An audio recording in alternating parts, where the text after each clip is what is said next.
last year that wanted to play in the NBA. Of that million, only 400,000 will even make it to play high school ball. Of that 400,000, only 4,000 will even make it to play college ball. Of that 4,000, only 35 will make it to the NBA. Of that 35, only 7 start. And the average life in the NBA is 4 years. So the real problem is we have a million brothers looking for 7 full-time jobs in the last 4 years. And yet last year we had 100,000 jobs available to be a computer programmer, engineer, or doctor, and only 1,000 brothers qualified. So our appeal to black males is to realize the odds. That you do most will be that you do best. I mean, we were the first doctor, not Hippocrates, Imhotep. So we have the ability either in math or science or music and sports. But that you do most will be that you do best. If you play basketball from 3 o'clock to 9 o'clock, you'll be a very good basketball player. If you went home and went to the library, you'd be a very good scholar. We need more black male role models that will encourage our youth in math and science. Yes. There were 1 million black boys last year that wanted to play in the NBA. Of that million, only 400,000 will even make it to play high school ball. Of that 400,000, only 4,000 will be able to make it to play college ball. Of that 4,000, only 35 will make it to the NBA. Of that 35, only 7 start. And the average life in the NBA is 4 years. So the real problem is we have 1 million brothers looking for 7 full-time jobs the last 4 years. And yet last year we had 100,000 jobs available to be a computer programmer, engineer, or doctor, and only 1,000 brothers qualified. So our appeal to black males is to realize the odds. That you do most will be that you do best. I mean, we were the first doctor, not Hippocrates, Imhotep. So we have the ability either in math or science or music and sports. But that you do most will be that you do best. If you play basketball from 3 o'clock to 9 o'clock, you'll be a very good basketball player. If you went home and went to the library, you'll be a very good scholar.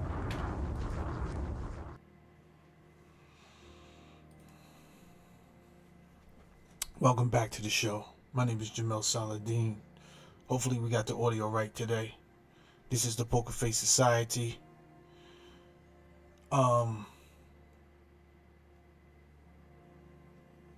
We will be talking about behavioral genetics today. Right? And it's going to be a good show. It's going to be a great show. I kind of want to get right into it. Let me get my music together and all that. All right.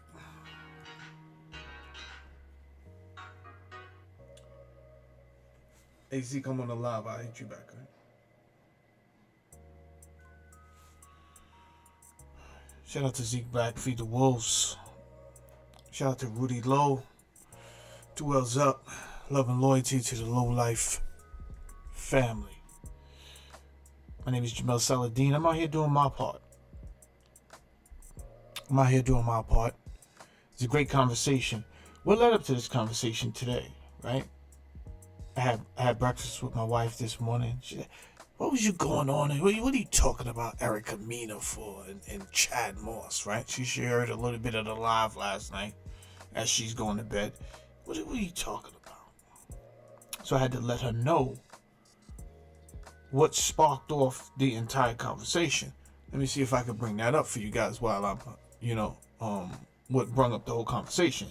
What brought up the whole conversation was her saying that she's only going to get $4,000 a month from her now divorced husband.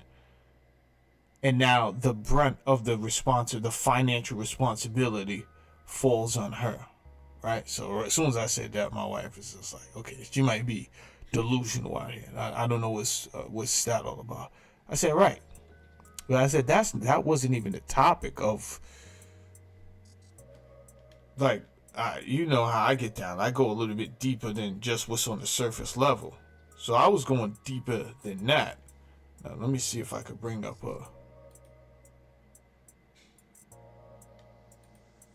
I might have closed the tab.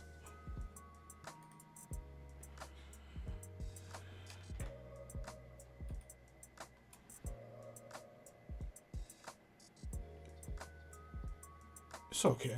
I'll open it back up because I want you guys to hear what Erica Mena said.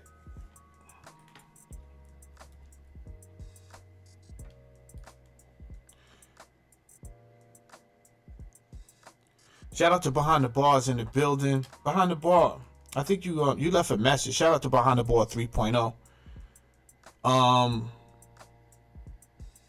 Behind the Bar left me a message, and he thought I was hating on Zip because of the 200 bars. And I hope you got that message, Behind the Bar. I wasn't hating on Zip. Zip came, for him to come out, like, I just want to set the record straight.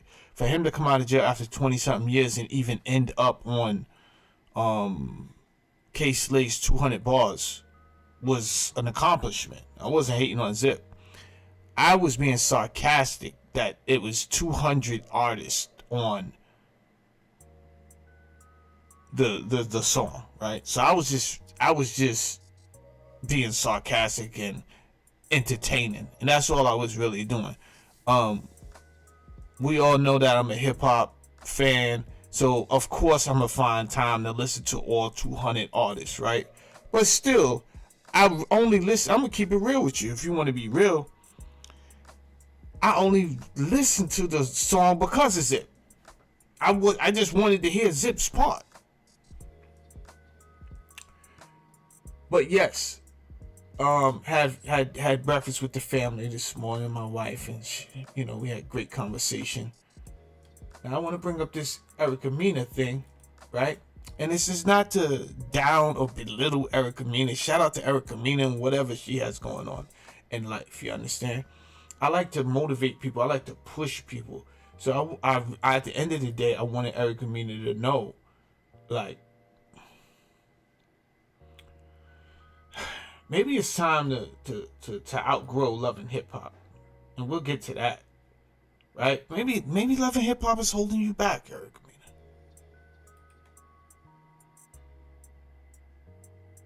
Seriously, I think you're too comfortable over there, right? It's an easy check. You can't get to second base while your feet are still on first base. You can't do it. Thank you, brother.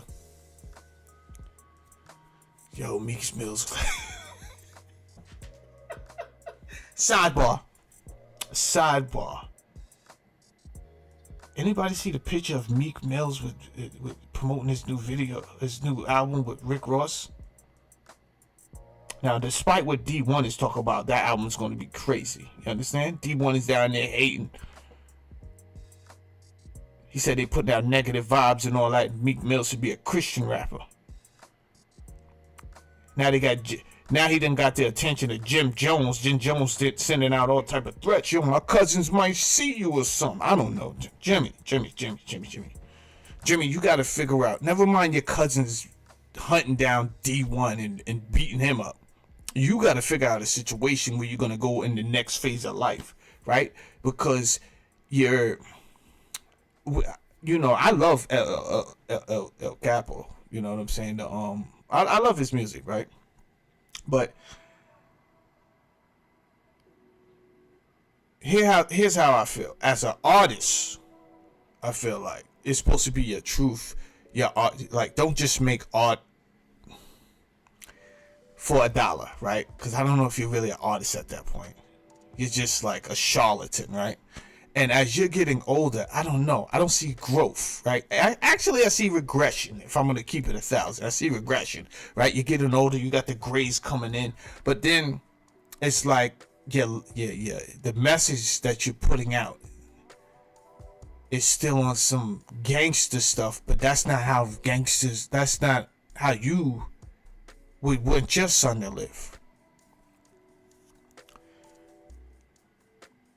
So you gotta find the next phase. What's the next bag? Is it? I don't know he's selling sunglasses or something like that, right? I don't want to stomp on your bag, Jim Jones. I would wear your sunglasses. You know what I'm saying? But where's the next level? You understand? Cam and Mace have moved on. They're wearing suits now. They're not walking around with their pants down to their genitals, looking like how a young boy would look, right? They're stepping into eldership. They just got a nice $30 million bag from the Russians. We got to figure out your next thing, Jimmy. And the next thing involves you killing yourself. You got to kill yourself, Jimmy. You got to kill the old Jim Jones. You have to kill that guy. Cut off the braids, take off the shades, right? And show us how intelligent you are. Enough is enough. All right. Now, let's get into what brought on this conversation. You were a mistress in DJ Envy's marriage. Yeah, because that came out right when I got on Love and Hip Hop. And we had just broken up because the wife found out, which I was totally oblivious to. I knew about the kids. Mind you, I have a kid, but I have a baby daddy. And it's more common where we come from to have kids, but you're not married. You just got a baby mama or a baby daddy. So. All right, so that is what brought the conversation about. Shout out to AP. That is what brought the conversation about right there, what Erica Mena said, right? Even the whole way she said it, it wasn't, she didn't find anything wrong with what she said, because you know why she didn't find anything wrong with what she said? That is how people honestly feel now. She said, listen, it's very common. I knew about the kids. It's very common that you got a baby daddy, baby moms, but you're not married. What happened? Who told you it was okay to raise a family fragmented like that? Who said it was okay? Who sent that message out? Maybe we'll find out today. Is it working? Having a baby daddy, is that working? That's what she said, y'all. I'm not making fun of anybody's baby daddy situation or baby mama situation. I'm asking an honest question today. Why do we feel like this is okay? Hold on. Close that door for me before you go in. Yes. Thank you. Mama be about to go in on the Cubs, and I didn't need all that information out to the world. Now, I want to be sensitive today, because I came up in a broken household, right? But these are generational curses. I came up a certain way. That don't mean none of these things need to be passed on. And the whole question today is, can these things be passed on to the next generation? Is that rhetoric? Is that just unscientifically based information?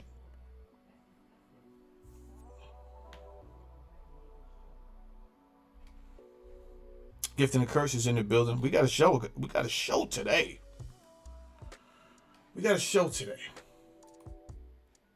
All right.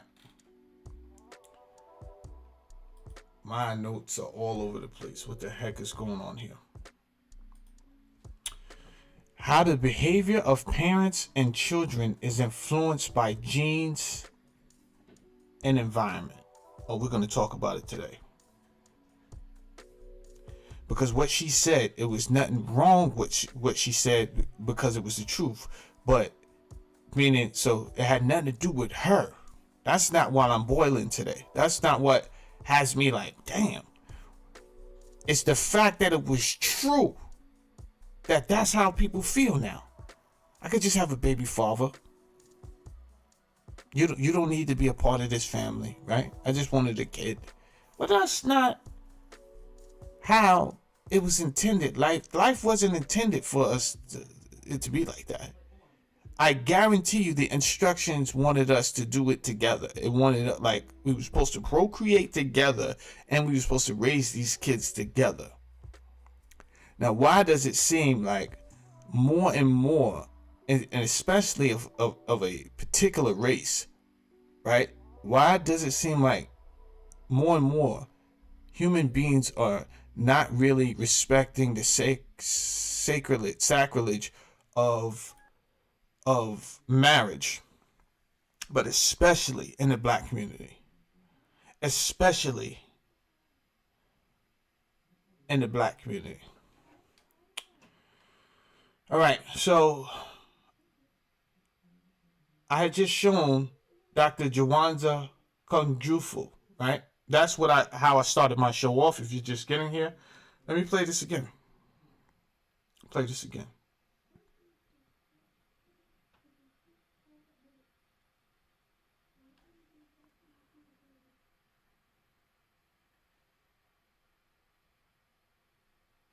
Hold on. To play in the NBA. Of that million, only 400,000 will even make it to play high school ball. Of that 400,000, only 4,000 will be able to make it to play college ball. Of that 4,000, only 35 will make it to the NBA. Of that 35, only 7 start. And the average life in the NBA is 4 years. So the real problem is we have 1 million brothers looking for 7 full-time jobs the last 4 years.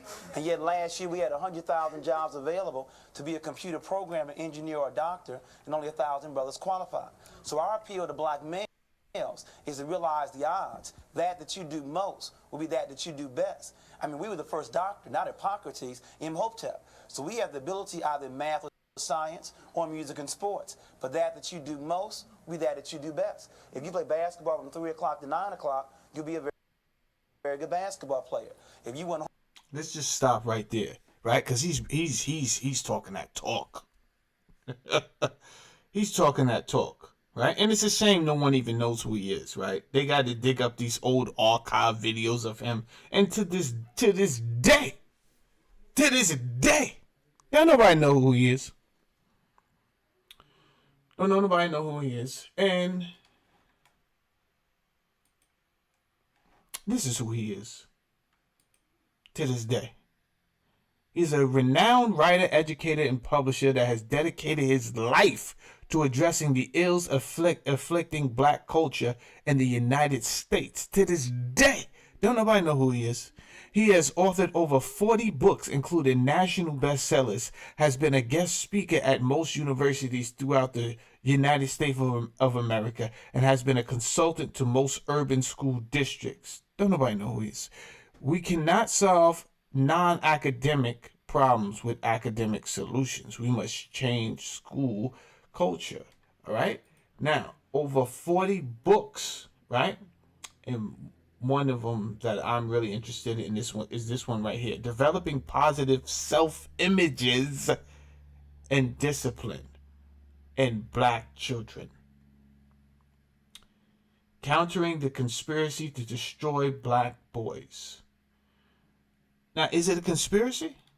Because one thing I can say is he was kicking that knowledge 30 years ago. And I'm going to play it again because I'm in no rush today. Because I'm going over a lot of information today. Today is a learning day. It is a learning day, but it will probably be something you've never heard before. Chances are. And not the way I do it. You understand? There's only a handful of people that put it down the way I put it down on YouTube. I'm not gonna hold you. That's not arrogance. I'm watching YouTube the same way you watching YouTube, blood. You understand? So it's only a handful, especially in this community and in this algorithm. I'm top 5 in this algorithm. That's a fact. I don't care who you bring up. Young Pharaoh was up there. Young Pharaoh, I don't know what happened. I'm not even here to throw dirt on my brother. You understand? He was one of the greatest. He was one of the greatest. But it is what it is. He's no longer here. You have another guy that I look up to personally, Billy Carson. He's amazing. Right? But I don't see a lot.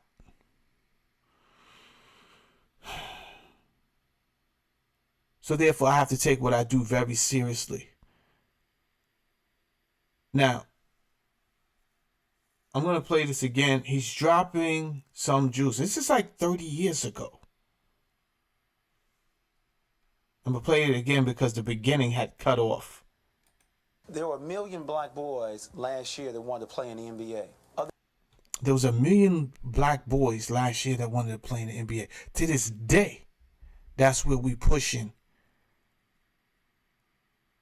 our children to the NFL, NBA, and we might have good reason to do that, right? Because we're going to talk about gene hereditary, right? And what can be passed down. Is it true that intelligence can be passed down? Is it true that behavioral traits can be passed down? We're going to take a closer examination at these things today. So if you know that your genes may not be strong in that area, and the environment, that's the second part. The environment is not conducive to a highly intellectual result. And you know, you just ain't got it in you to do that. But the one thing you can probably do is make sure that he goes to a football practice and you could push him in that area. Right? So I understand. I don't want to talk like I have no idea what's going on today.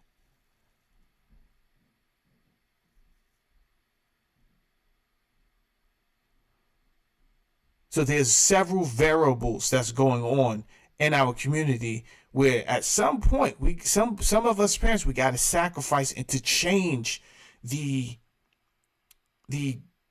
I don't want to call it a generational curse, but we have to change the pattern, right? We have to make a conscious decision to say, you know what, not my child. I'm going to help change the course of this. We're going to go back to intelligence. Because intelligence has been branded as soft for black men, nerdy, right? Look who they made the poster child for intelligence in the 90s. Steve Urkel. Late 80s, early 90s, right? Ain't that about right? Late 80s, early 90s, they made, if you wanted to be intelligent, you was looked at as a clown. Son had on high water pants. He couldn't talk to the ladies. Bozo, meatball, lemon.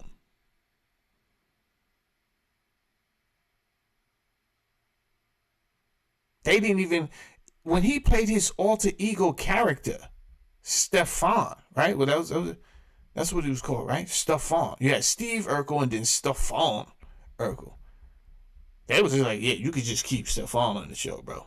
He's swagged out.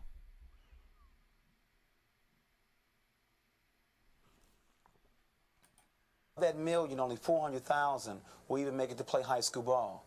Of that 400,000, only 4,000 will be able to make it to play college ball. What he's saying to us is there's not enough spots. Same thing I've been saying, that is the poetry game is oversaturated. Every black male is running around trying to get a poetry deal. Like there's real life. Y'all don't understand. He's going to tell us we was one of the first doctors, African people of African lineage. Imhotep was one of the first doctors. Now we're going to go a little bit further past Imhotep today, because that needs to be talked about.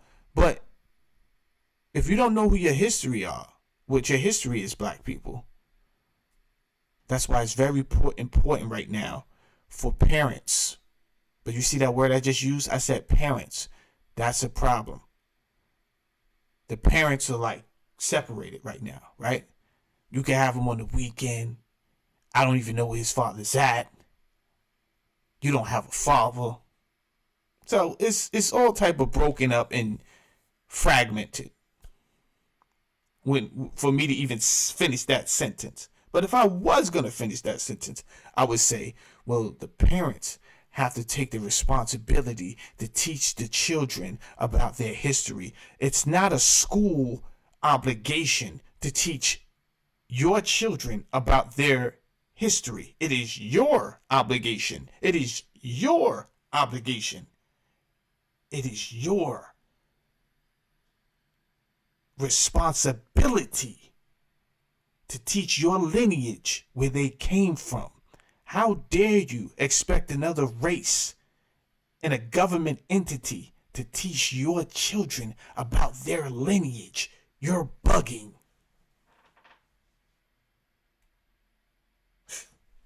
Why would they do that?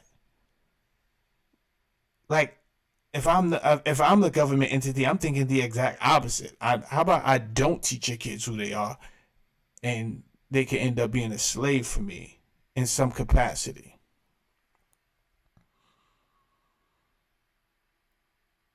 Right?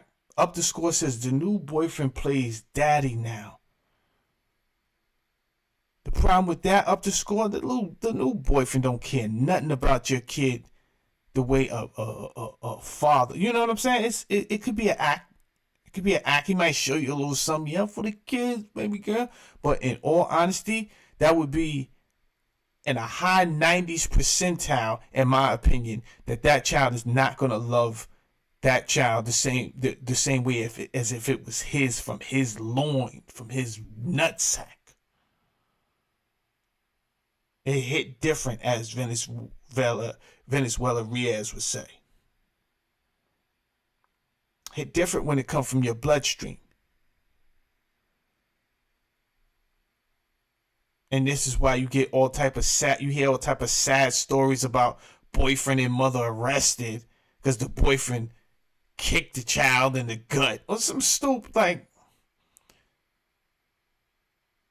I had to go off on Scheme Team on YouTube one time. Scheme Team was yelling at the autistic child. Talk about what he was going to do to it. Oh, I was going off on Scheme Team. Like, you wildin', bro.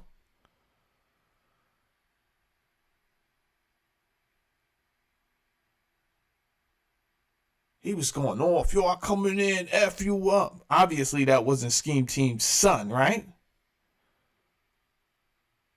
So it might have been his... Could have been his stepson. It could have been his nephew. It wasn't from his loins. But we'll talk about it. Suppose it was. Some of these things are hereditary. We're going to talk about it.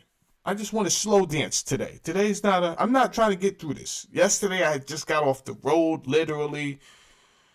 Took a small nap. Had to go to my daughter's play. And then I came home and tried to produce a show for you guys. So I never got to the meat and potatoes. And we had a little laugh and fun. But I never got to the meat and potatoes, which was by design. I see now the universe made me get some sleep, helped me get some sleep. I wake up, build with my family, and now I'm here for it. So this, for as far as I'm concerned, this could be a 4-hour show. I'm here for it. I'm in no rush to give out this information that I'm going to give. But I promise you, you're not going to hear this information anywhere else until after I do this video.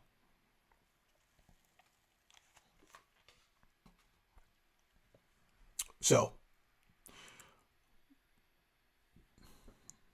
you're free to go. Of that 4,000, only 35 will make it to the NBA. Of that 35, only 7 start. And the average life in the NBA is 4 years.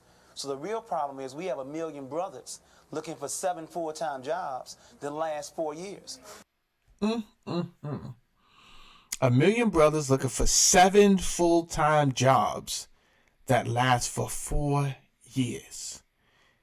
And then when you get a brother that does go to college, the million flip on him and say, yeah, but you wasn't like that. You was a dweeb, though. You know what I'm saying?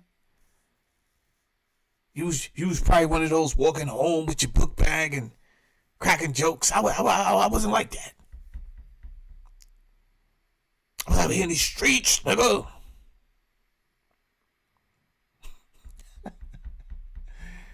I get it, man. I get it. The powers that be are rewarding people with stories of... No. Let's not say people. The powers that be are rewarding black kids for their most heinous stories over music, over melodies. Right? So if you got the most heinous story, let's hear it. And I'll give you guys an opportunity to make some real money What's real, man? You gonna make more money than. But let's hear your story. What you got?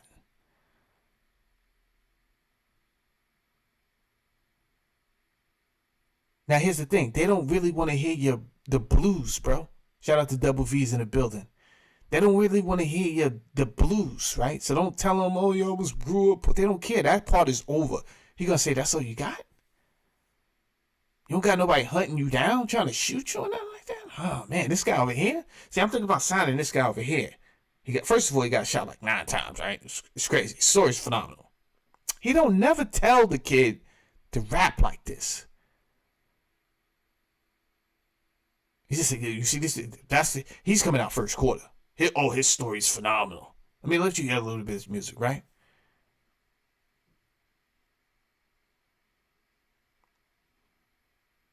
The new candidate is listening.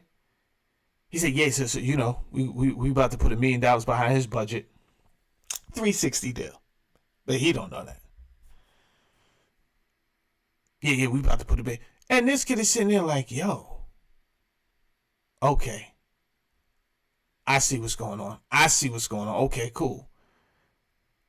Hey, man, you got my number. You know what I'm saying? You and your team are always welcome to reach out to me. And how about we just have another meeting in about 2 months, see what you guys have then, right? He just told you what to do without telling you what to do. You understand? If you walk back in his office in 2 months and you got the same music, you're finished. He just told you what to do without telling you what to do. And yet last year we had 100,000 jobs available to be a computer programmer, engineer, or doctor, and only 1,000 brothers qualified. So our appeal to black males is to realize the odds. That you do most will be that you do best. That what you do most is that what you do best. What do we do most?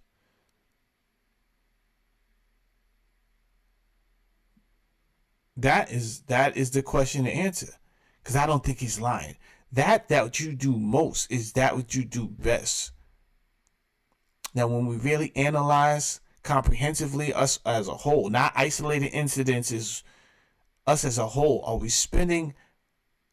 we putting value on time management? Well, I already know the answer to these questions. We don't put a value on a lot of things, especially intelligence. And I'm here for intelligent conversation today.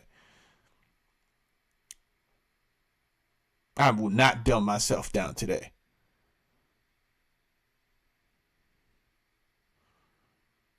There's plenty of times I mash up the meat just so that it's edible for someone's comprehension.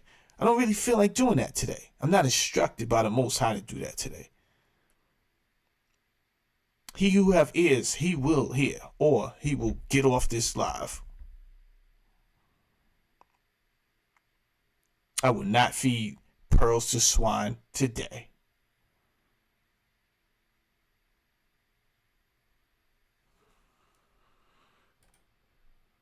I mean, we were the first doctor, not Hippocrates, Imhotep. We were the first doctors, not Hippocrates, Imhotep. Let's keep it real. Let's keep it real, right? A lot of the Greeks, shout out to the Greeks, very intelligent people.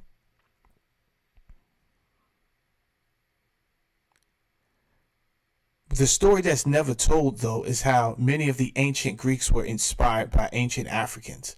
That is never told. And when it is told, they say Egyptians. But that is a deflection, because if they just said Africans, why are you being so literal? Why are you being literal? Because if we say, well, many of the Greeks were inspired, like the Greeks sat and ran to the Africans to learn. They sat outside their temples.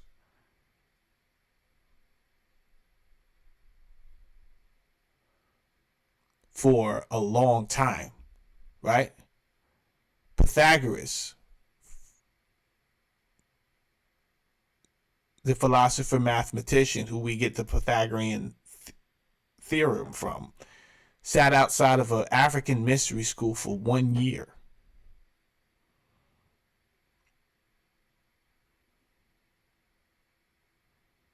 just so that he could get knowledge. And then he brought it back to Greece. This is way before there was a Plato, a Socrates, or Aristotle.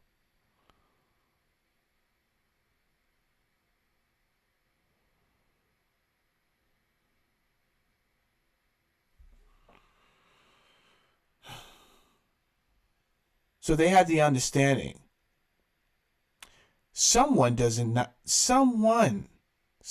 people don't want the African children of today to know who they are.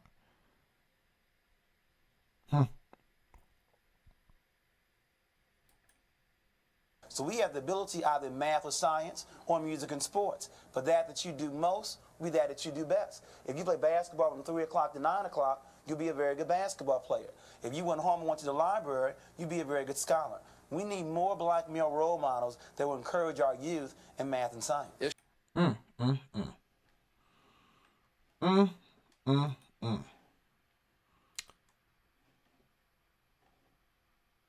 right. Let's get back to this. My name is Jamel Saladin. This is the Pokerfaced Society. So, like I said, that was Dr. Jawanza. You guys can look him up. All right. Someone does not want to know. Someone does not want this species of Homo sapiens sapiens to know who they are. B. Dolo's in the house. I've been wondering where you was at, B. Dolo. I haven't seen you in a while. Hope everything is well with you and the family. Blessings to you and yours. Anything that is unlike the Most High Spirit, I banish that thing from your household, right? So I would like you to open up all the windows in your apartment, in your house. You could do it one at a time. And I want you to say a little prayer, B. Dolo.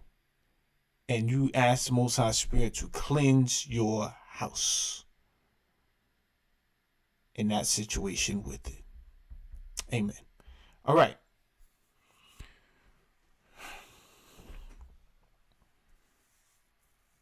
I've been telling y'all that we're not the only species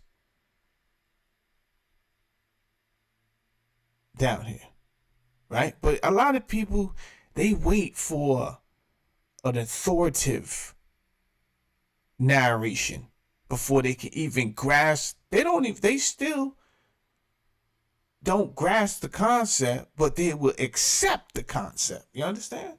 So the government done came out and basically admitted there's aliens, right? So that conversation, it didn't go as chaotic as I think people thought it would go, right? Like, yo, when they announced that there's aliens, the world gonna flip. They announced that that there's aliens. The world did not flip. The world did not flip, bro.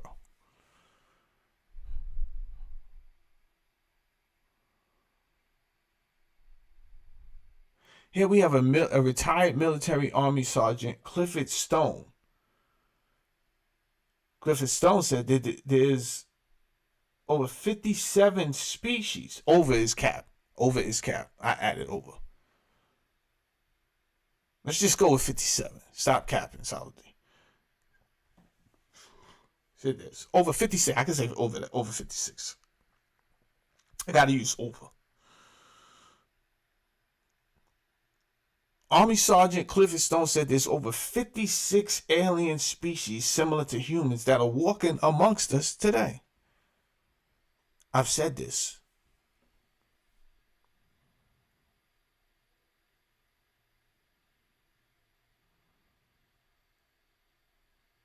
Now, you may make jokes and say, yeah, but Clifford looks touched. Listen, have some respect. He does look touched. Understand? But have some respect. He's still a man of the uniform. And damn it, he fought for this country. Thank you for your service, Army Sergeant Clifford Stone. Never mind these guys talking about you look touched. God forbid they have some respect, right? If you read his story, he was actually put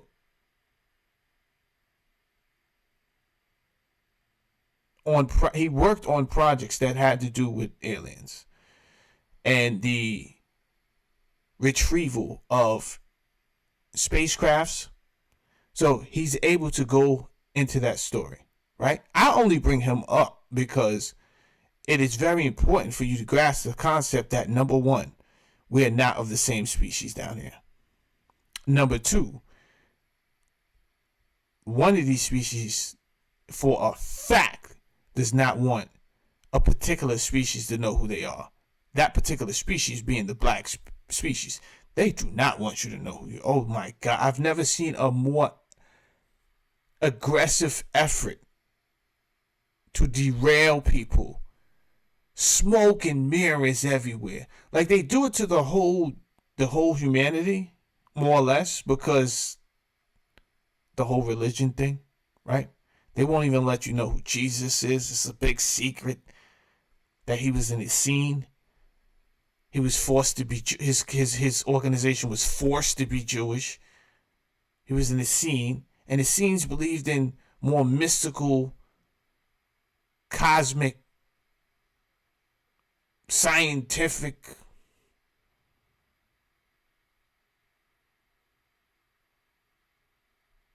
educational things, aspects of living in reality, astrological. There was a lot that the Essenes really believed in and they partaked in and they practiced, but they never told you that the one you call Jesus Christ, named Yeshua ben Joseph, was in the scene. And they damn sure wasn't about to tell you who the scenes are, right? So never mind all that. So they derail the whole entire population. But when it comes to you, black people, I don't know who you think you are, but they don't want you to know who you are, right? And we'll get to that in another video, not today. I just wanted to bring this up so that there's context on the agenda to derail you, right? It's not just about, oh yeah, because we were slaves. Yeah, well, that's part of it. They would love to keep one of the financial legs of this country. You're tied to it. If one leg goes out, then this whole table falls, right? But black people, you are one of the legs, because when you free that many people and tell them to just go, and then they actually have the ability to work, right? Because they've been doing all the work all along. So they have the ability to make clothes because they've been sewing for everyone. They have the ability to build houses because they've been doing all the labor, right? Because they were slaves in this country. So we know that they know how to do these things. We know how intelligent they are. Yet, somehow, when they were freed, that's not what happened. They didn't become mass producers. Some did start and get a good momentum going, where they started small towns and started to organize a system of education and sustainability, and then it was destroyed because it was attacked.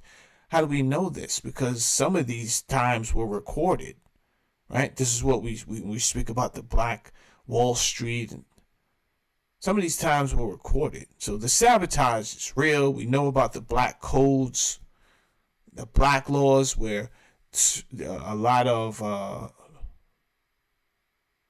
black people were not allowed to vote. They were not allowed to participate in the community on certain levels, decision making, right? Only a few. Frederick Douglass, but then they even used him, right? Because Frederick Douglass was the first black bank president. Frederick Douglass, first black bank president. But that was a trick. They gave him that position because they knew that the bank was going to fail. So after they created the bank,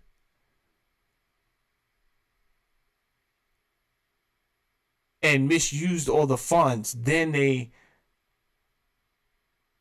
coerced Frederick Douglass to come in, take over the position, and then that's when he realized these books are cooked, and I'm gonna go down in history as a charlatan. Not that he did. We understand what we know the game, so we watch it unfold.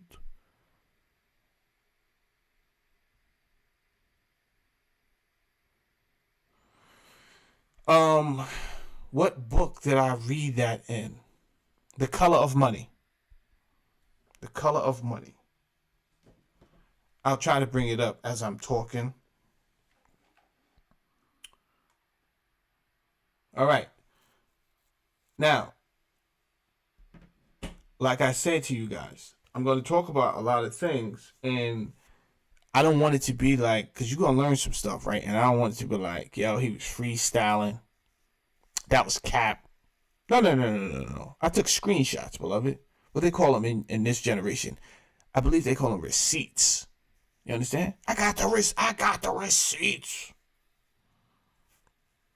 I just did this just in case. Just in case they scrub the internet.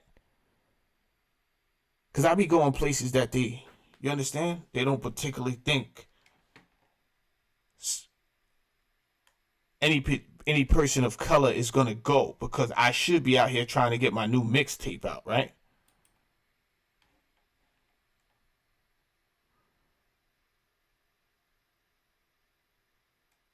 Or I should be somewhere knee deep in trying to get in the music game. God forbid. Anyway, here's the title of this article: The Biology of Relationships, What Behavioral Genetics Tells Us About Interactions Among Family Members. All right, I took the screenshots, beloved. I'm going to play games with you today. Now, I took some of I just summarized it for you. I just wanted to summarize it for you. Let me go ahead and read this for you here. Behavioral genetic model of parent-child behavior.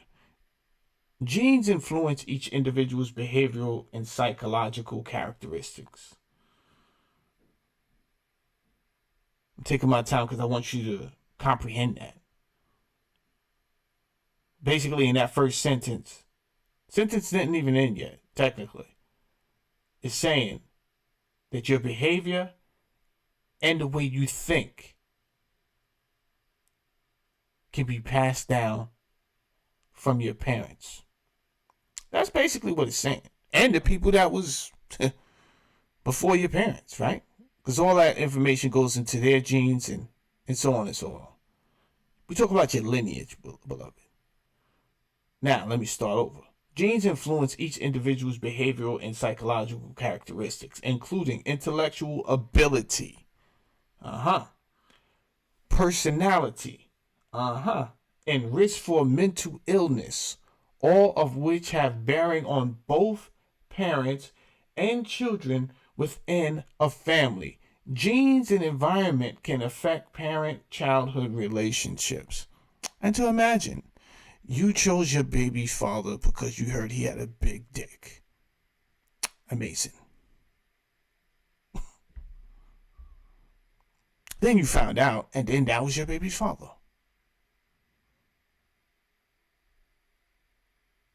You chose your baby father because you was attracted to niggas who bust their gun. Amazing. Amazing. As the amazing Jesse Peterson would say. Jesse Lee Peterson. Amazing. You was into hot boys. This nigga was giving it up on the street.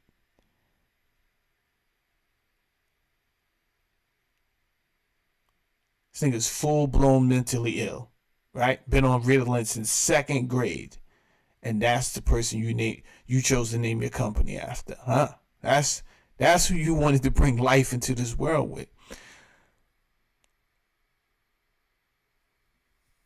So let it be said, so let it be done. Understand this. I don't really have nothing to say. I just thought it would be dope for me to say, understand this. I think I had a thought, but it left quickly. But it was more dramatic if I said, understand this. Let's keep going. Parents' genes influence their own behavior, including the ways they parent their children. I don't want to read this too fast because I want you to kind of think. Why do I do the things I do? Am I doing the things I do because I was taught like that? Chances are, right? And children's genes influence their own behavior, including the ways they respond to their parents.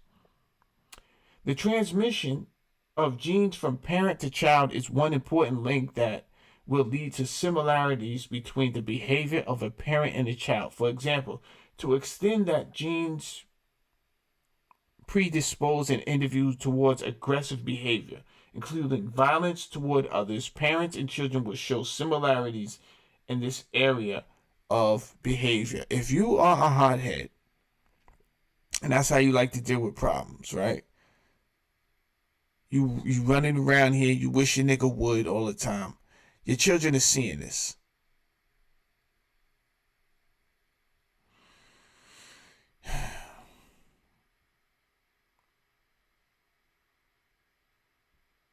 Is that that's who you want them to be? Is there a better way to teach them don't be a sucker than just be an impulsive hothead?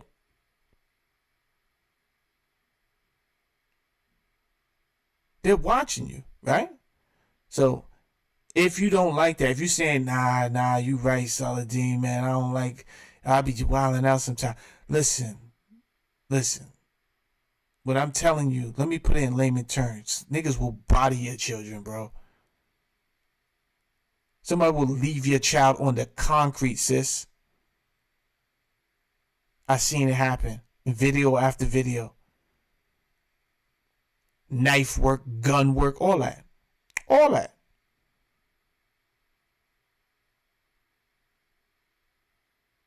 And it could be a million reasons why they was a hothead, right? But we are not so much focused on a million reasons. We're trying to boil this down to something more direct, right? Let's just look at the parents' behavior, the parents' intellect. That's what we would. And then you forced to look at yourself. And it's okay. It's okay. You may find some things, please ask Kano's in the building. You may find some things about yourself that you don't like, right?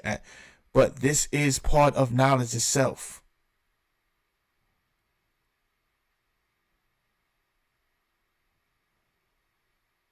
This is part of it. And you have to deal with the ugliness. And for us to fix, we can't continuously avoid the situation because we don't like what we're going to find. No. Check this out. We got to look at it. And then we got to deal with what we find. And what we find that this is a generational curse. And some of us take pride in the generational curse, right?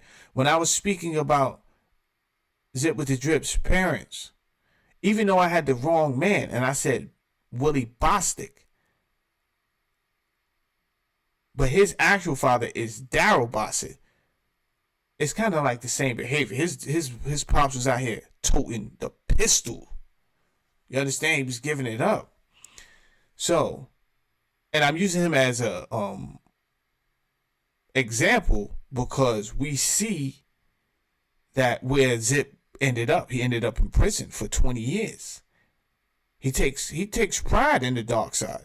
Like, I've seen China Brim talk about the dark side. No, this guy takes pride. He never says the dark side, but the whole way he thinks, everything he takes pride in the dark side. He takes pride of his lineage. He don't got to tell me that. I could just see that.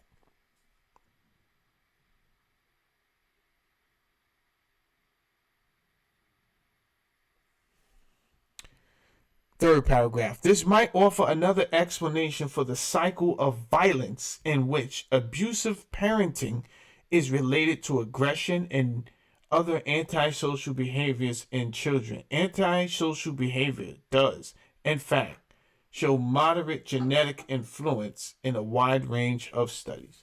Now, we have to talk about environment too, right? Because the environment is going to shape and is going to trigger all type of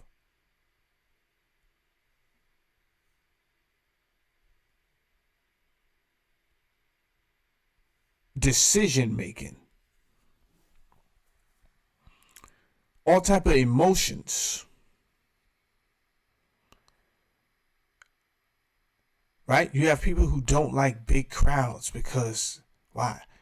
Every time he was in a big crowd, something happened that was dangerous.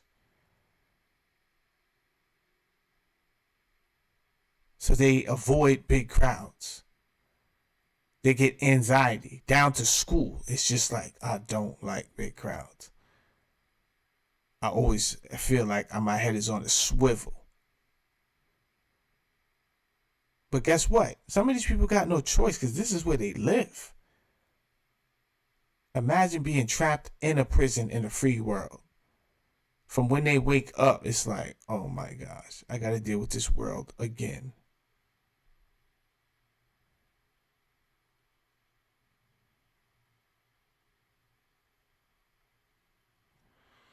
Wow. Ax Kano says, Saladin, I'm strolling through my timeline and the second post I see is of a father who drowned his 6-year-old while his girl is on TikTok, scared for her life.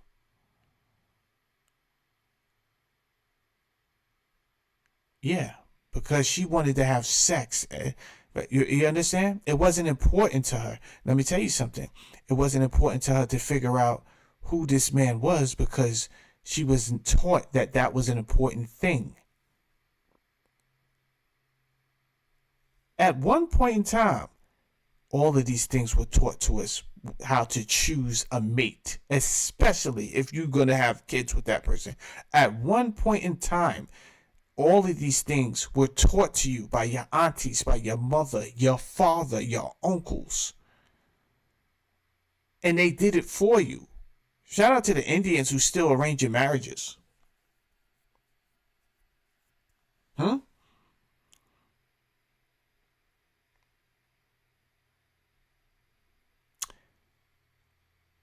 Indians getting a bad deal right now on social media. They got the street vendors. The street vendors got y'all looking nuts, Indian community. Got y'all looking crazy.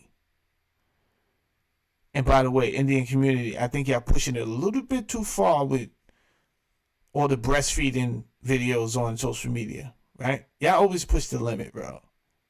You gotta scroll back. You gotta pull back a little bit. Always pushing the limits. Ever since y'all came and entered the information technology world, y'all been getting a little bit beside yourself. But congratulations on taking the lead in technology the way y'all did, right? I don't know how America passed that up, but I do know how. Because we decided to sell out our children and dumb them down.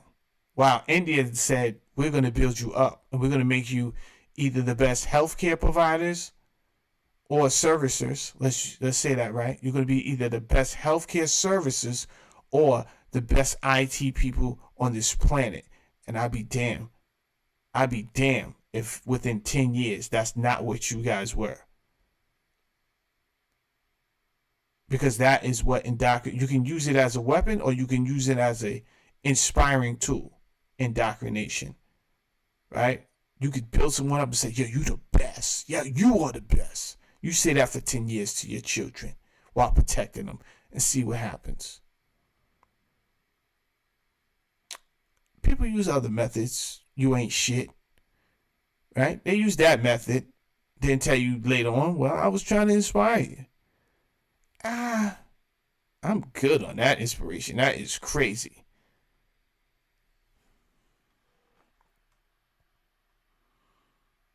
Here we have a diagram, right? And I already told you where I got this from.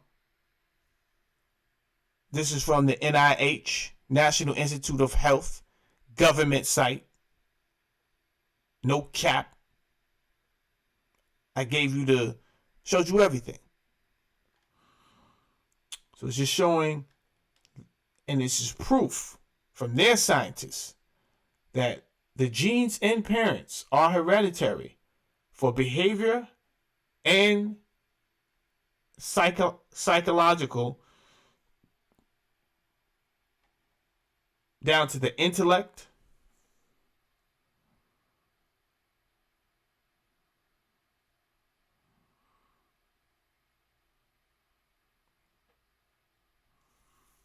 all right.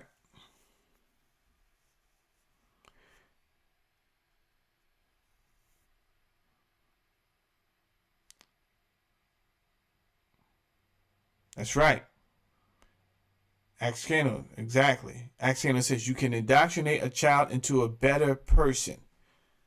Doesn't always mean bad. Exactly. Exactly. Right? It's how we choose to indoctrinate. I hate the decision America has made. Right? Everything is to dumb you down.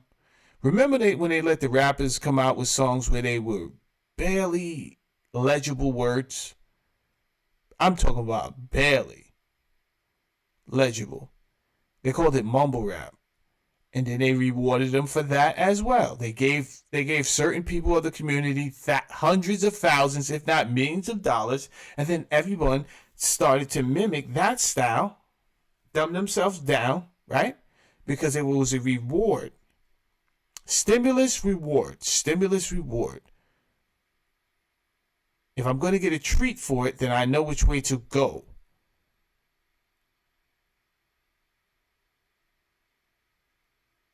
If you know the game, you could watch it unfold. So now that we know that behavioral and cognitive abilities are inherited and passed down through the DNA of your parents, let's jump into another area and find out the connection between behavior and music. And is this cap, right? We got a lot of people who say, oh, music don't make you do nothing, right? Then they're going to tell you guns don't kill people, people do. All these things, right? It is true. But if you got a maniac, why would you give a maniac an AK-47 assault rifle?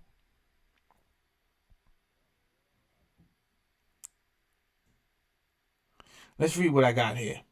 Music is a universal feature of human societies. This is true.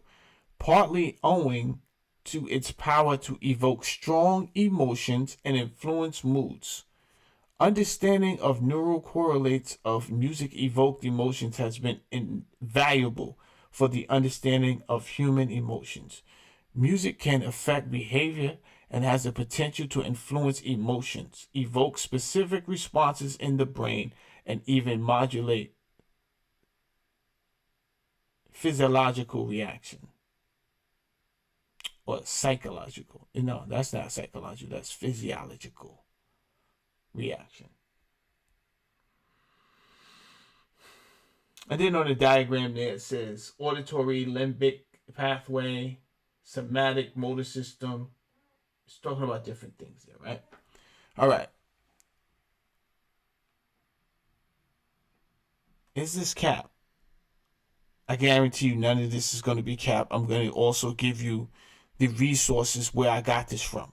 None of this is cap today, right?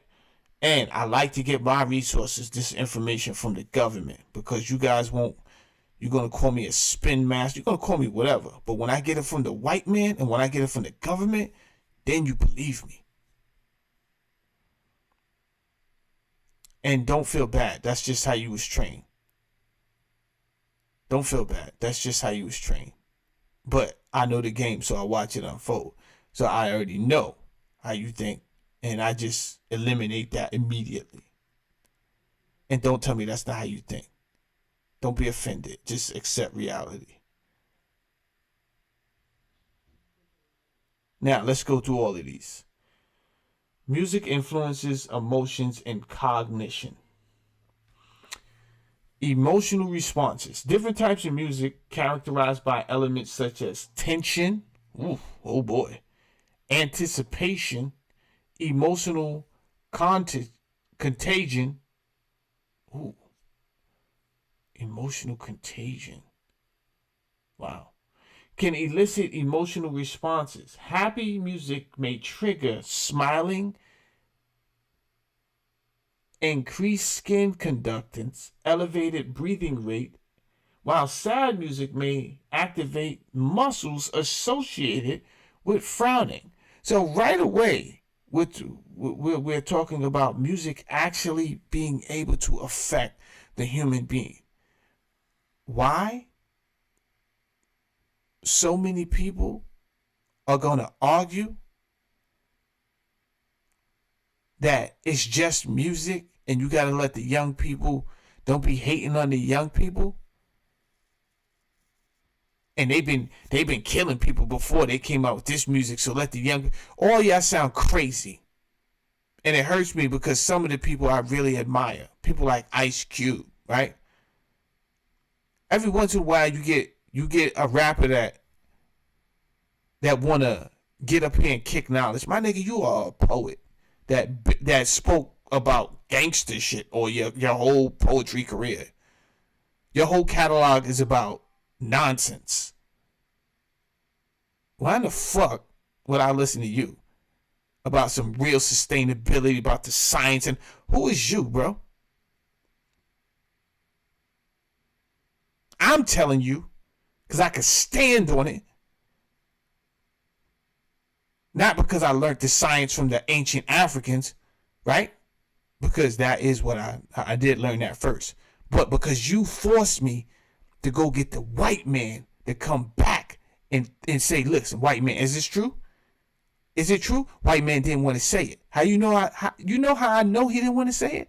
Because he made it hard as fuck for me to find the information. Just to show you. But I forced him. I said, white man, can't music make people do things? Can't music make people feel a certain way? Can music inspire someone to do some things? White man put his head down bashfully and said, yeah, son, yeah. But check this out, bro. I got a meeting to go to. Yeah, I bet you do. I bet the fuck you do got a meeting to go to. You want to get up out of here now that I'm exposing the real truth. Nah, I'm just saying niggas always hating on the kids, yo. You know what I'm saying? All that killing been going on way before drill. Shut the fuck up, bro. What are you talking about? This shit is programming. But stick around for my show. Because I ain't come to play with you. I ain't come to maim you.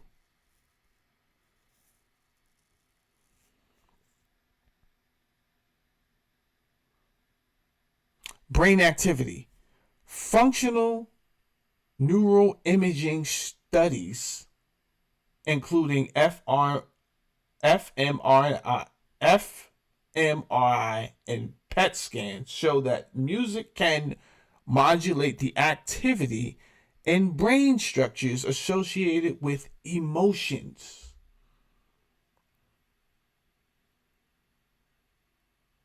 The amygdala, nucleus accumbens, hippocampus, auditory cortex, and other regions exhibit changes in response to music. Now, the amygdala is like the center for your emotions, right?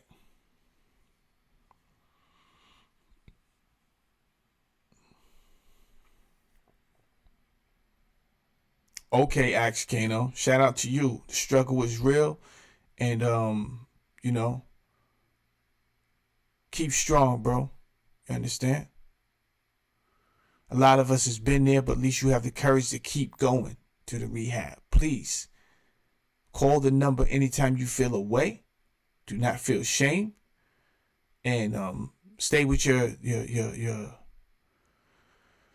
repetitive healthy steps that you may do, bro. They really do matter. The repetitive things, whether that's going to a meeting, whether that's prayer, whether that's meditation, you understand? Always stay around positive people. Shout out to Axe Kano. All right. Physiological effects. Physiological changes such as the release of neurotransmitters like dopamine and serotonin. See, if you don't know who you are, you will not understand what is going on. But when other people know you better than yourself, right? So here it is, they put more emphasis in sports, basketball, poetry, right? The equivalent to sambo and tap dancing, right? We just want you to get on stage and tap. Never mind these other people that going to school and being brainiacs and learning about science and learning about their anatomy and their biology and learning about themselves, right? No. Fuck all that, man. That's not where the money's at.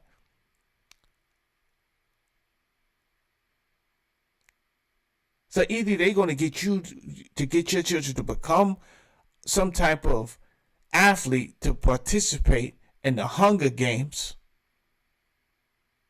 Then they're going to play the Hunger Games for millions to be distracted while they go in a lab somewhere and learn how to manipulate the anatomy and the biology and reverse engineer the science of how we was even created in the first place. Oh, we're going to talk about it. Right? Because they're going to tell you about the Bible and a mystery God that created you. And it was no mystery God. And the Bible does not say it was a mystery God. The Bible tell you it was multiple gods. It says that in the Bible, in the first chapter of the book. In the first book of the first chapter. 26th verse. Go ahead and read it on your own time. I'll wait. No, I won't wait. I'm not lying to you. It tells you multiple gods created you. 26th verse.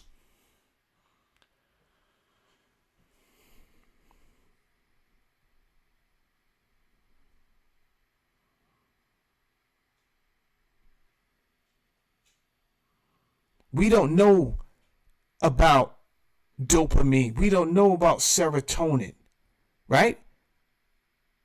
Would it kill you as parents to just have an intellectual conversation with your kids when you got a little bit of time?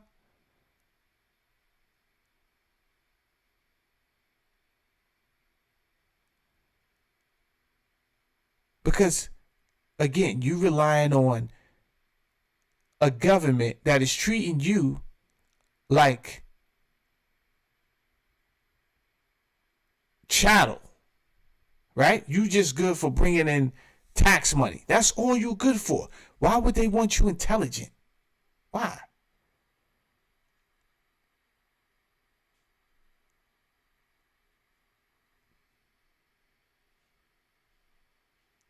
And you say, no, what the school should be. This should, coulda, woulda is, man, you keep on relying on shoulda, coulda, woulda. Every second is going by. Time don't cease. And you out here relying on shoulda, coulda, woulda. You playing yourself. You're playing yourself. Knock it off. Teach your children their history. What the hell is you waiting for some teacher that's not even the same race as you? They're not that invested, bro. They're more invested in paying back their goddamn student loans than they are really, really, truly teaching your child. And guess what? They know about your children's lineage. They could tell you without even reading a fucking book. They know about it. You ever notice that? White people know black history like a motherfucker. I ain't gonna hold you.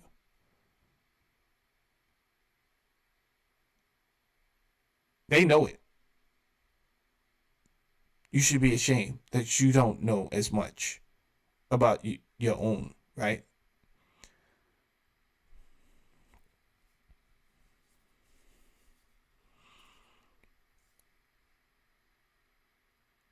And you should definitely know the basics of yourself, of your anatomy and your biology, the basics. Because if you don't, then that's when they start playing with the food, putting all type of things in there. And then when you hear it, you don't even believe it. You're like, nah, they can't do that. Bro, they've been able to do that for like 40, 50 years. What are you talking about? They can't do that. For like 40, 50 years. You're late to the program, bro. I don't know how you found my YouTube page, but I mean, shit, I would hit subscribe because I could lead you in the right direction. You've been out here fucking with fuck boys. I was listening to Behind the Bar. He said last night, he said, yo, I had no idea Hassan Campbell was a fuck boy. He said, there's a difference between being an asshole and a fuck boy. He said, most of us are assholes. He said, but I don't fuck with fuck boys. Yo, I was dying riding down the road listening to this guy. The system is involved in generating pleasure, reward, fear, and other emotional responses.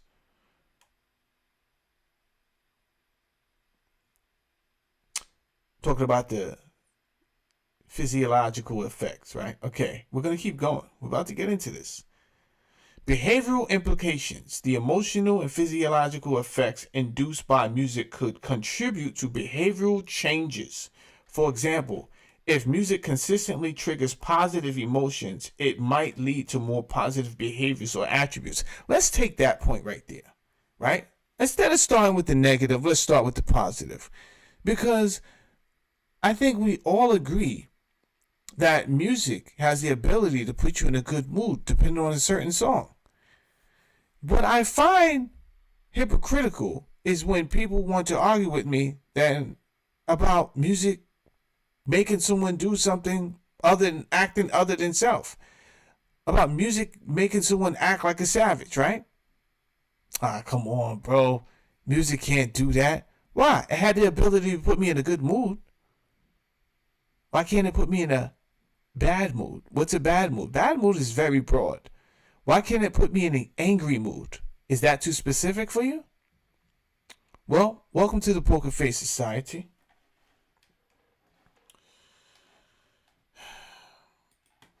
My name is Jamil Saladin, and that is my Cash App. And now, after an hour and 18 minutes, we're going to get to the work. You're like, yo, I thought we was... No, that was a warm-up class.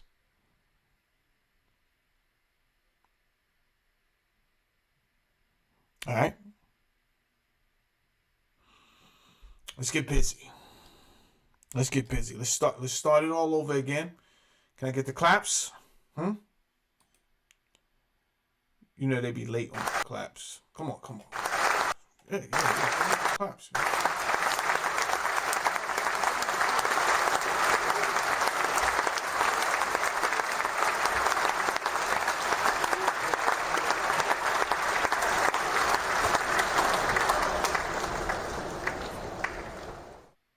Now, I told you guys, I'm not with it. I'm not gonna freestyle with you. I'm not doing none of that. All right. So again, I went to the NIH, National Library of Medicine, National Center of Biotechnology Information, NIH website, genetic music system with synthetic biology.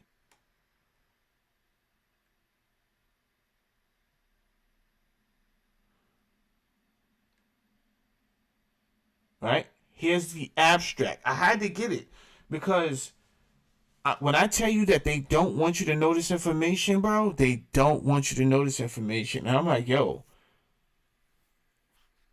there should be way more resources where I could look this up, just like Google it. And when I Google some of these keywords like gems, DNA sequencing, nothing comes up. You know what comes up? Like actual gems. And I'm like, yo, this is so stupid. So that's why I took the screenshots, right? Because if I started talking about these things and then you went back to look them up, you would never find them. This is on purpose. And that's why I said you're not going to find nobody on the internet talking like I talk.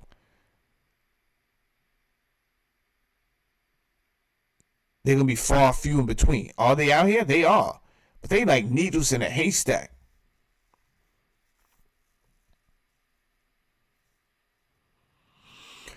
All right, let's read the abstract to this genetic music system with synthetic biology. Let's read the abstract. This article introduces GEMS, a system for music composition informed by synthetic biology.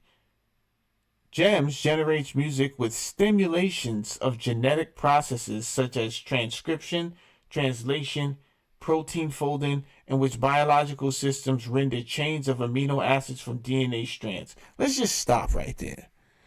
Most of that is incomprehensible to most of us, right? Because it's like, what the fuck are you talking about, bro?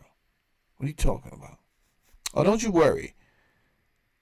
I'm going to break it down in layman terms. Very simple. You don't think I don't know that all of that is very complex language? You don't think I know that that's not what type of frequency you've been on? So when I bring these type of information to you, it arranged like that your brain is like, hold up. Say that again. Like your brain is, I know already. I'm not stupid. So I took the time out of my day to make it very simple for you. All I'm asking you to do is not leave yet. Don't leave. Don't go nowhere. I'm going to make all of this very simple for you and understandable. You know, I started teaching the same year I graduated high school, right? The same year I graduated high school, they put me back in the school to teach high schoolers. Don't ask me how did that happen. It's in another video that we should not talk about right now. The system comprises the following components: the Miranda machine, the rhythm meter, and the pitch processor. Yo, why when I went to go look up the Miranda machine, nothing came up? They try to hide this information from you. But don't worry. You still don't know what I'm talking about, but I'm going to make it very understandable. Give me a second. Let me just cook. Let me work. Don't go nowhere. The Miranda machine is an abstract Turing machine-like processor which manipulates a sequence of DNA symbols according to a set of programming instructions. You're like, yo, Saladin, I'm trying to keep up, bro. I still don't know what you talk about. Let me keep it real. I just wanted you to know that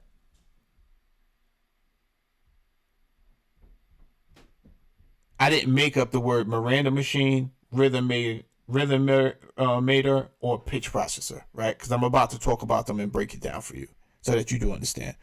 I just wanted you to know I didn't make these things up out of thin air and I'm out here freestyling, right? So we don't even have to read the rest of that because your brain is not going to comprehend what the fuck they're talking about because that's how they like it. They like it when you don't understand, right? This is for highly intelligent people, and we're going to make it so hard for you to comprehend because really we want to deter you from either like, go back over there. What were you doing before? Huh? Were you watching a video about baddies or loving hip hop?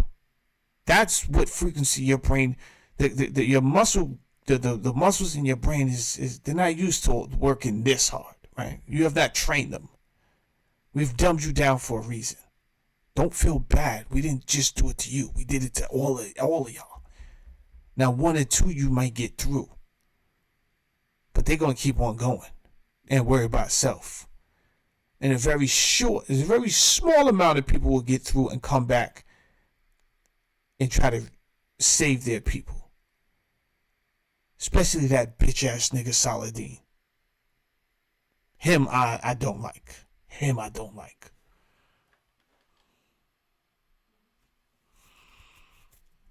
Now, what you can look up is something called protein music. Write that down. Protein music, using biology to create music. Write that down.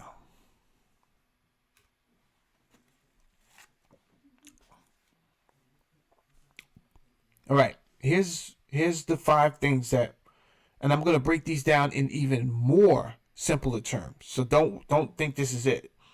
If I said I'm going to help you understand, I'm going to help you understand. Just chill out. Right? But I'm going to read to you what's going on here. First thing they do is in this exercise in protein music, right? When they're using biology to create music. What does that even mean? Just chill out. Because it's amazing. Because people said that the music could not make people do things. And then I found out not only could it, but the government knew. And there's projects going on. You didn't know. Because that which you do the most is that which you will do best. And what you do the most is bullshit. That's what you do the most. You sit around and you wait to be entertained. So that's what you're good at. Being entertained. The extra time you get in a day, you don't push to the limits. You ain't out here pushing it to your full Homo sapien humanity abilities. Some of that is your fault, and some of it you was sabotaged. You was fed. Things were put in your food to drain your energy. The frequency in your environment was created to trigger certain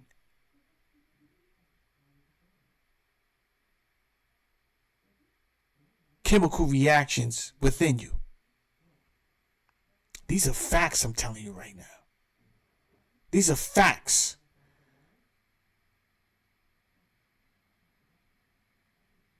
There was an ex-military guy by the name of William Cooper. Some call him Bill Cooper. He wrote a book called Behold the Pale Horse. Right? I have the book. I don't know if I'm going to look for it right now. I mean, if I can't look and see it right in front of me, I don't think I want to go. Well, oh, there it is. Hold on. Hold on. All right. That's the book. That's Bill Cooper.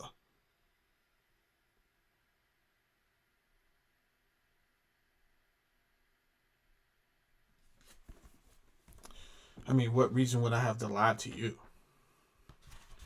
That's the first chapter.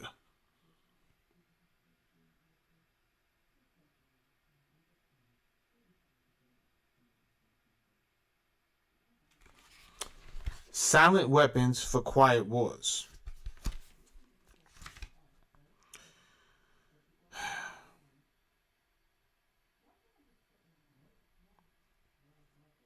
Silent weapon technology has evolved from operation research, a strategic tactical methodology developed under the military management in England during World War II. The original proposal of operations research was to study the strategic and tactical problems of air and land defense with the objectives of effective use and limited military resources against foreign enemies.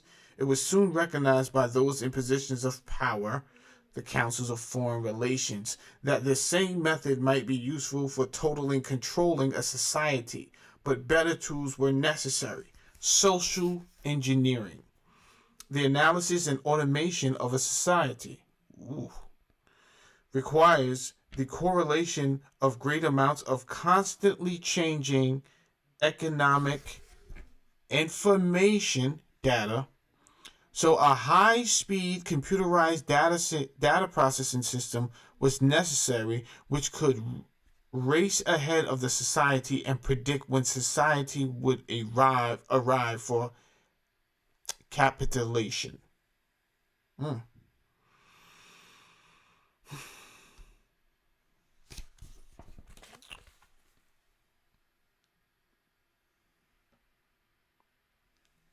See that word energy? I'm going to read that part.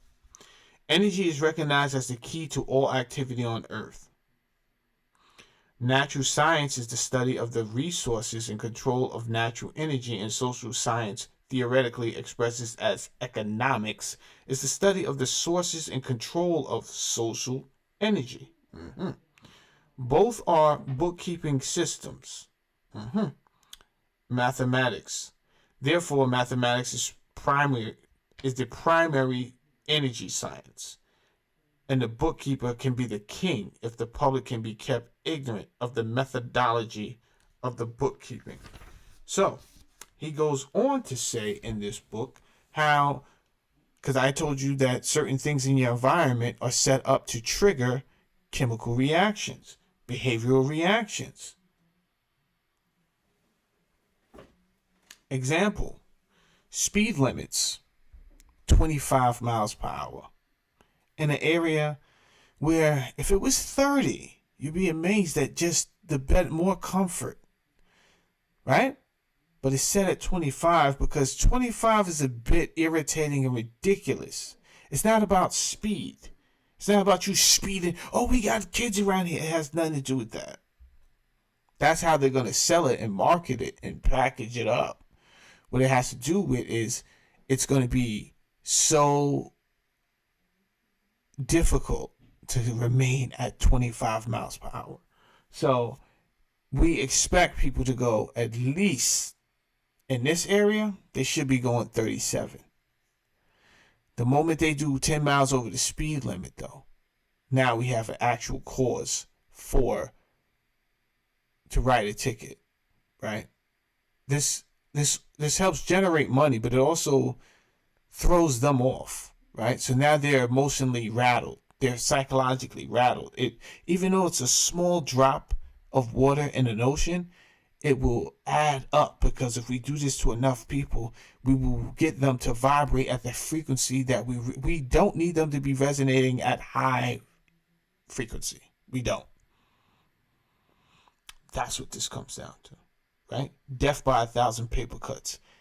It is going to throw you guys off your game. This is why you think I always tell you when I end my show, be cognitively aware, right? The last show I gave out, I told you guys about Earl Nightingale.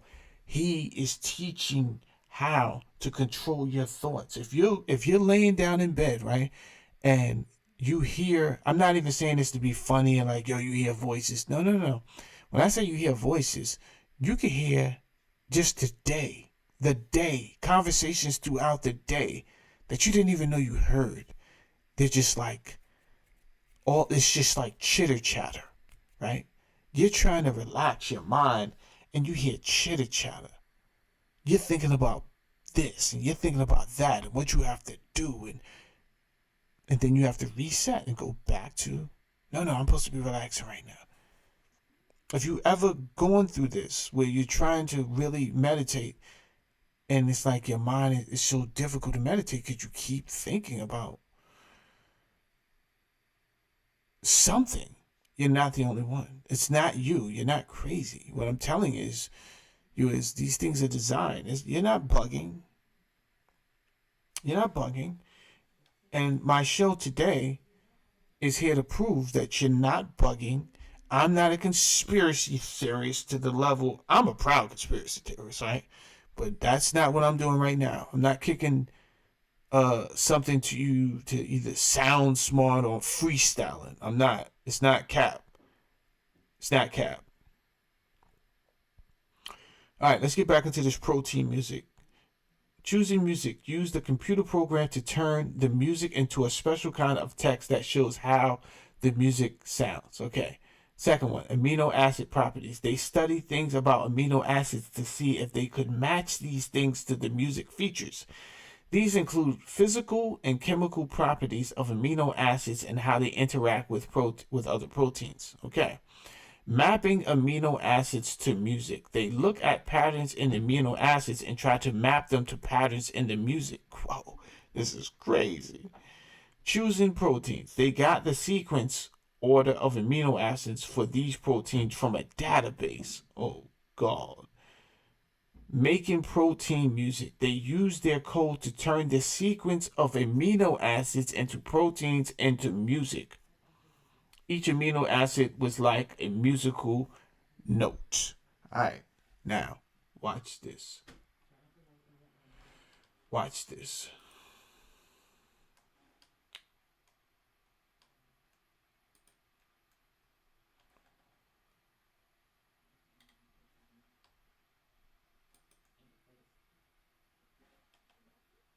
A scale in the genome for each and every one of us. Now, when that song is played, when your particular prime resonant frequency is played, guess what happens? Your DNA celebrates and tightens. Everything else gets pushed out. Harmonic wave resequencing. The carbon is also the key of E and yellow. The nitrogen is G. And all these play a song. So say that the F over F sharps of the oxygen, the green, is only hitting at an F. Why? Because there's another frequency coming in from a generator over there. That's changing and causing it to change. So this F now hits the oxygen. And when it hits, the F hits the carbon, so instead of hitting as an F sharp, it hits as an F, so when it hits the carbon at an E, it doesn't hit it quite right, so the domino don't file right. So the next domino hits wrong. And so now we have malformation happening within our DNA because the frequencies are being pushed off. But when we hear our tone, we tighten back up. So yeah, I'm in the process of building the harmonic wave resequencer with another doctor who has been able to successfully cure AIDS and cancer. A scale. Yes, yes.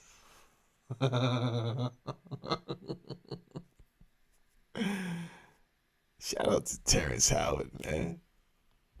Who said you can't walk and chew gum at the same time? Who told you that?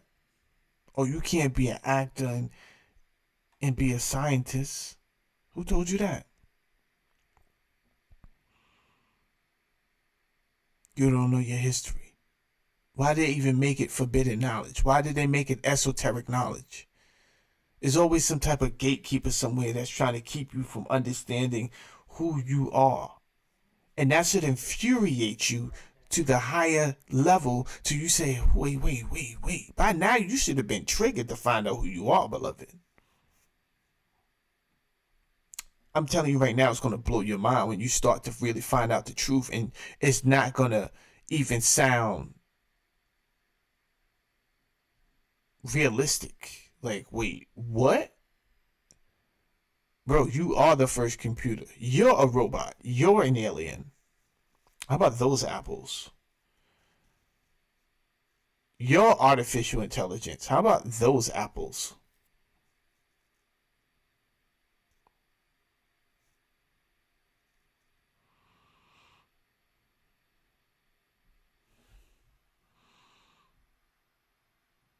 Let's start with the Miranda machine. Right? Here's the funny thing. If you try to Google the Miranda machine, nothing comes up. Yet, I told you that I showed you, never mind what I told you, I showed you where I even discovered the Miranda machine, which was on a government, not any government, the United States of America's government's website. Of national health, by the way. Yet, when I Google the Miranda machine, absolutely nothing comes up. Everything is about Miranda rights. What is a Miranda machine? The Miranda machine is a smart machine that plays with DNA, which is like a set of instructions for living things. It creates new sets of instructions for making music. Now, I was going to ask this question at the end of this little demonstration, but let me just put it in the air right now. If they can make DNA to make music, right? If they can take and correlate the length of a DNA strand to the length of a note and put the patterns together to later create music that plays a song, then my question to you, because you are intelligent people, why couldn't they reverse engineer that to make a song that makes code in your DNA? So instead of the instructions going one way, the instructions are going from the music to your DNA. What are we talking about? I'm sorry. Did that deserve a flex bomb? I think it did. Yeah. Go ahead. Don't be shy. Oh, don't be shy. Give it up for your boy. Again. Again. Yeah. Now again. Yeah, they don't want to give it up. Look, they hesitate again. Again.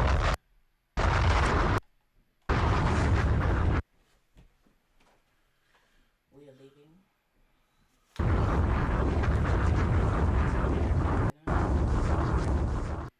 When you hear the timer go off in that oven, shut it all off, and you can leave the chicken in there until you're ready for it. Your rice is already done. It's in a container on the stove. All right, babe. Okay? All right, okay.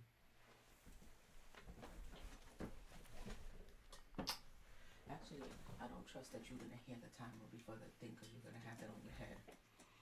I mean, when I'm done with this, I'll go down there and check on it. When is it supposed to be done? It might be, but I'm just gonna I'll just turn it off and leave it in the oven with the door closed. Be careful when you take it out, okay? Okay.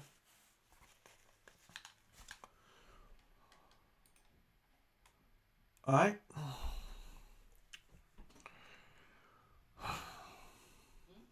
You got it? Old software was hating. Software don't want to give me my props, bro. I'm out here teaching. I'm out here feeding the people. 2 fishes and 5 loaves and all that. That's what people like to say. WJD, huh? WWJD. What would Jesus do? I'm telling you what he would do, beloved. He's doing what I would.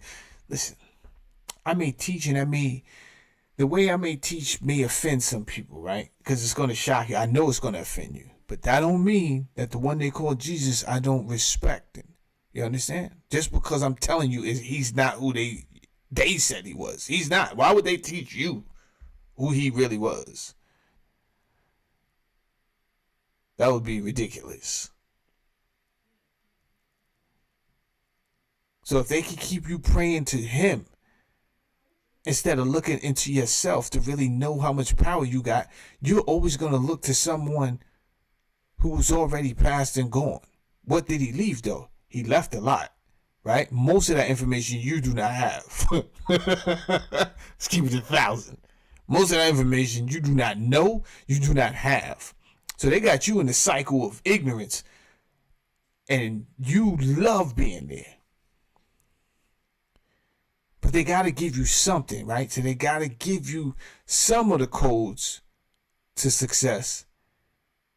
But you will never, ever reach 100% ability, because they will always refrain from telling you who you truly are. They always got you running back to a guy named Jesus. They didn't even have the decency to give you his real name. They wanted to make sure that you don't really, really find out who you are. If I would have told you this and didn't show you where I got the resources from, you probably would have thought I was like tripping or just, oh, he out there freestyling again.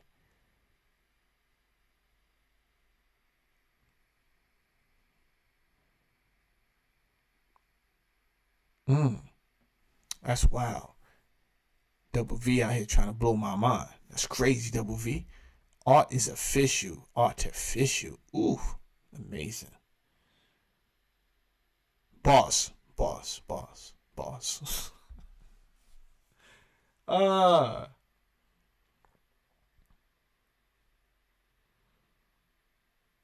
We don't even like to be programmers, right? None of us are concerned about being programmers and learning how to program. And by the way, at the end of this show, I'm going to show you guys something how to I want to show you where you can find how to build video games without learning how to code, right? And let's see, I should be done in maybe 20 more minutes, maybe. I try to keep my show to around 2 hours. So if that's the case, that's what I'll do. But if I'm on a roll, I'm on a roll, Jack. I can't promise that, right? But I'm just looking at the DNA structure right now. Up on here, right here. This is the 4 codes are GCTA, right? That's what we know. Adenine, thymine, cytosine, and guanine. And when these codes are arranged different ways, then they create, it's different. It's a different instruction to be presented.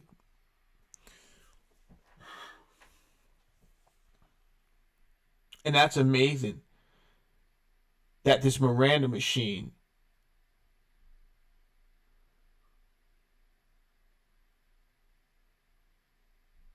would analyze DNA and analyze musical notes and look at the patterns and formulate a relationship between them to create music. But again, my question to you ahead of time is, if they can do that to create music, then why wouldn't they be able to create music to give instructions to your DNA? Well, we already know they can. Now, the first machine was the Miranda machine. The second machine is called the rhythmator. The rhythmator turns the DNA instructions into rhythms. Oh my God. Hold up. Just have the flex bomb ready for your boy.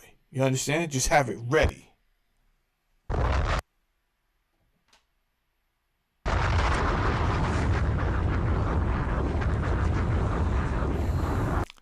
Haters gonna hate.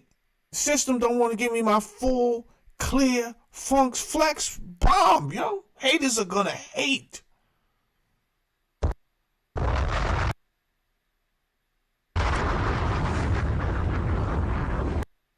But that's okay, because I know what I'm talking. Listen, my grandfather used to preach, and when he wouldn't get no amens, he said, that's okay, because I know I'm talking right. I know I'm talking right. You being stingy with the amens? That's okay. I know I'm talking right. Shout out to Splashing. You missed a lot. You gotta watch this whole thing over, Splash. I ain't gonna hold you, Lord. Splash, I ain't gonna hold you. You done missed the whole class. You see the class is full, bro. They here. They here for it. The rhythmator turns the DNA instructions into rhythms, like the beats and patterns in music. This is bananas. Did y'all know about this? Did anybody explain this to you like this? They call these rhythmic instructions rhythmic condones.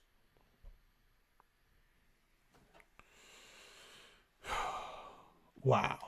All right. So first we had the Miranda machine, right? They're using like 3 machines to do this. The first one is the Miranda machine, which is a smart machine that plays with DNA, which is like a set of instructions, right? It creates new sets of instructions for making music, all right? Then the rhythmator turns the DNA instructions into actual rhythms and beats and patterns. And lastly is the pitch processor, which helps decide how high or low the music should sound. What?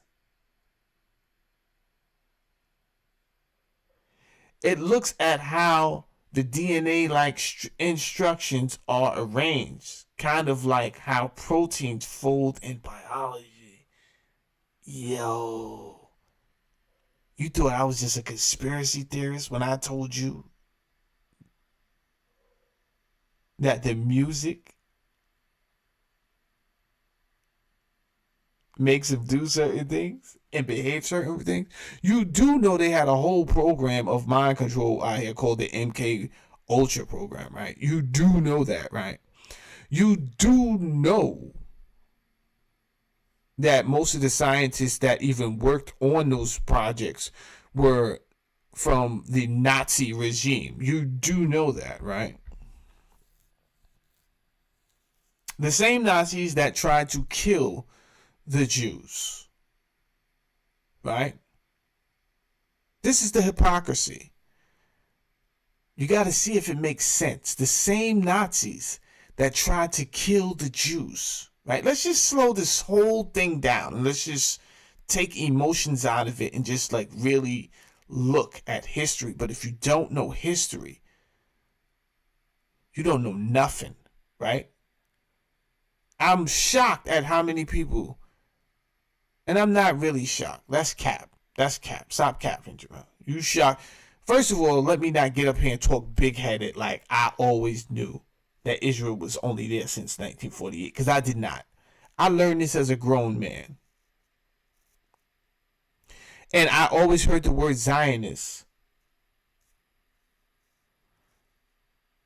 But I was fearful of the word and to really understand what it meant, because I knew it was associated somehow with the minister Farrakhan, whom I love. I love the minister Farrakhan. You understand? He's given me many great instructions. God bless him and his family. I may not have a religion, but I do listen to different people, not just men. There are women teachers and preachers that I can learn from. There are men, there are children who I can learn from. So it has nothing to do with just one particular race. But I know that this America, the government silenced Minister Farrakhan because he was outspoken about Zionism. So when I really did learn, okay, what is going on with this whole Zionism and what it meant, and then the history behind it, I said, oh, snap. That was violation. Hold on, I want to do something real quick. Impromptu. Give me a second.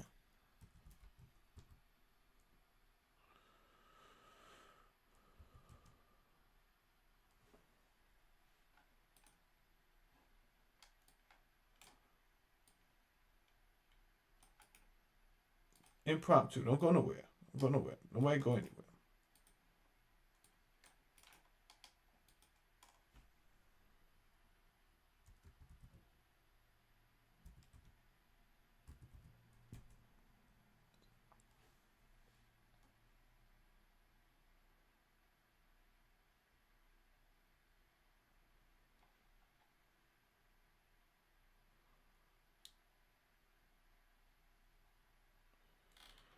All right.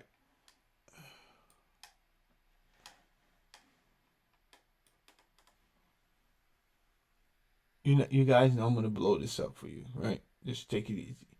Easy now, man. Easy now, man.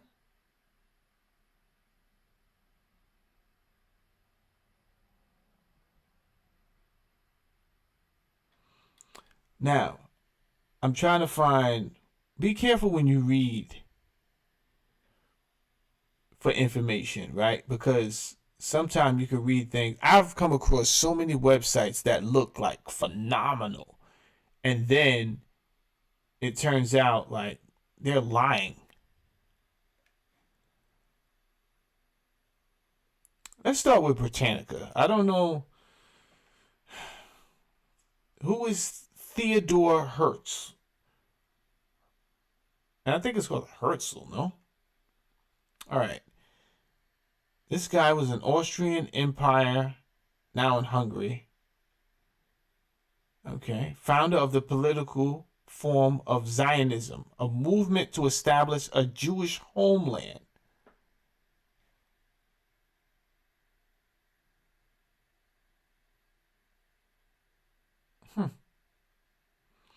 His pamphlet, The Jewish State, proposed that the Jewish question was a political question to be settled by a World Council of Nations.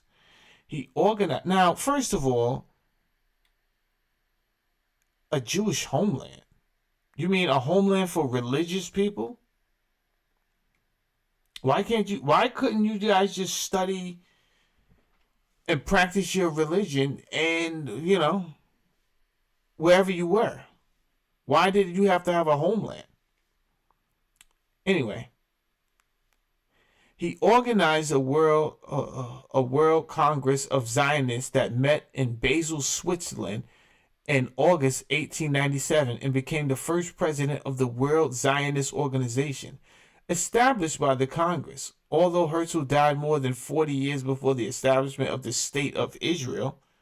So when this guy started his vision, there wasn't even no Israel. But guess what? That was what the vision was. The vision was for a place to be established.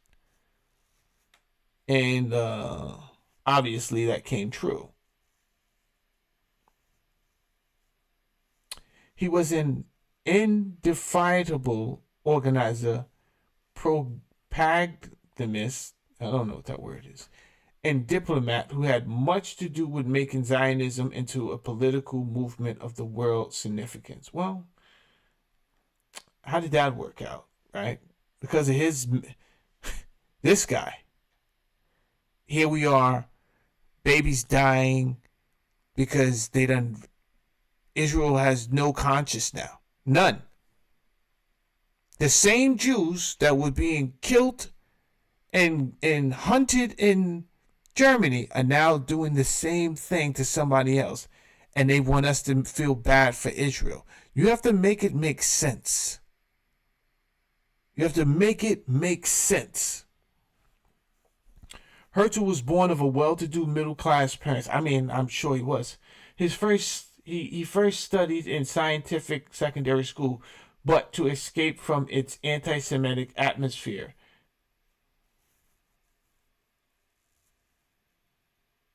He transferred in 1875 to a school where most of the studies were Jews. I heard this guy was an atheist. I don't know, right? I don't know. But I'm curious to know where's Hungary? Where's Hungary? Where is Hungary? Central Europe. Roughly the size of the state of Indiana, Hungary is a landlocked country in Central Europe. Are you shitting me right now?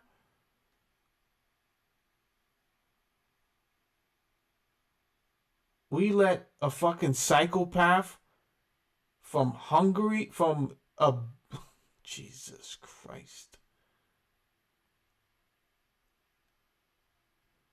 Bordered by Slovakia and Austria to the north, Ukraine and Romania.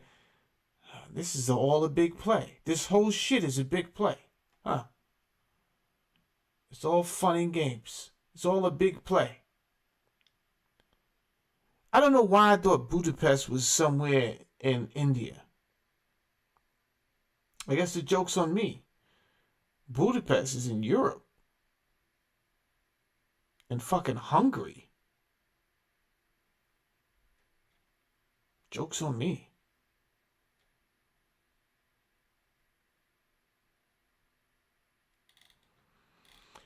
All right. That's that.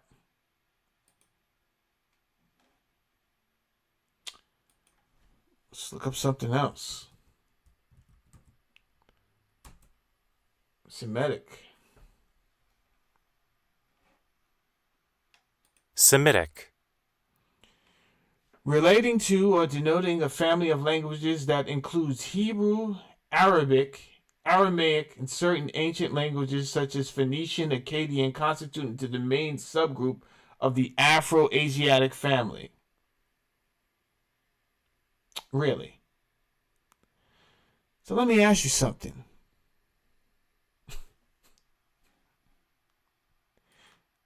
Hold on. Let's go back here. Herzl was born of a well-to-do middle-class parents. He first studied in scientific secondary school, but to escape from his anti-Semitic atmosphere. Okay, well, let me read what Semitic means again. Relating to or denoting a family of languages that includes Hebrew, Arabic, or Aramaic, and certain ancient languages such as the Phoenicians, Akkadian, constituting the main group of the Afro-Asiatic family. Who the fuck are you, blood? Who sent you? Who sent y'all? Right? So why because y'all control the Khazarians, because y'all control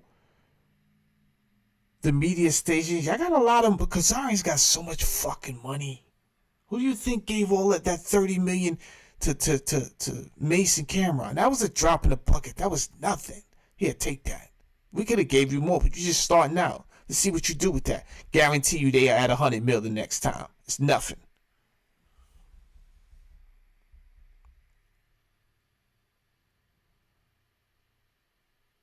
The question I would like us to ask collectively is, who the fuck are these people that they should be running around overly using a word like anti-Semitic when the connection is not there for them to even be associated with the Semitic term? The evidence is not there. The biological evidence is not even there for you to be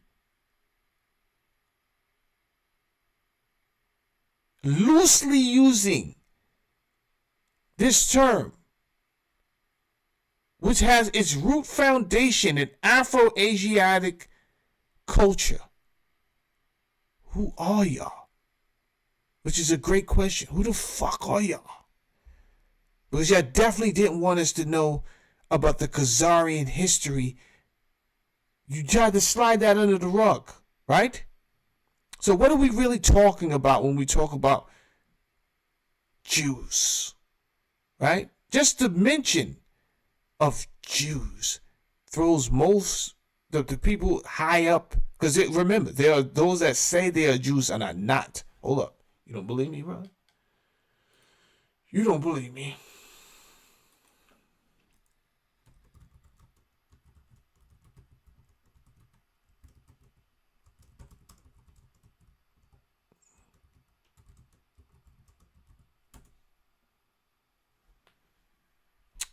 Oh, out of all places, Revelations. Good God. Out of all places, how appropriate. How appropriate.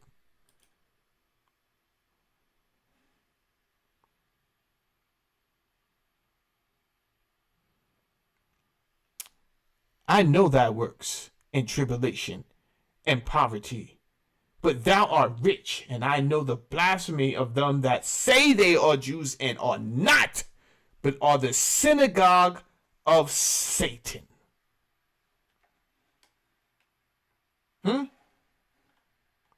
Yeah, we doing a flex bomb for that one too. We doing it for that. I don't care. Yeah. We doing the flex bomb for that too.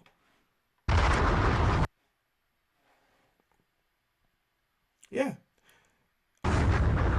Oh, they're messing with the live. They don't want the flex bomb to go off because Saladin's up here dropping knowledge. If God be before me, who can be against me? Huh? I know I'm talking right. I said, but if God be before me, I know I'm talking right. So, what I'm telling you is, not only did whoever these people are, they have infiltrated the Jewish religion. They are hidden in the crevices. They're camouflaged inside the Jewish, safely too, religion. And they manipulate things from there. And then when they get caught, they're able to say, hey, you can't say that about Jewish people. You can't say that about Jewish people. Masterminds. But I know your works in tribulation and poverty, but thou art rich, bitch. You rich. And I know the blasphemy of them that say they are Jews. You are not Jews. You are the synagogue of Satan. You hiding amongst them.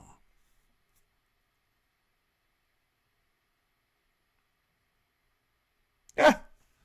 God forbid. Got the nerve to call somebody anti-Semitic. You are not of the Shemitic people. Why are you going around keep repeating anti-Semitic? Furthermore, the things that was done to you continue, the so-called you, because you are not any type of Hebrews or Israelites. You are not Hebrew, Israelite, or none of that.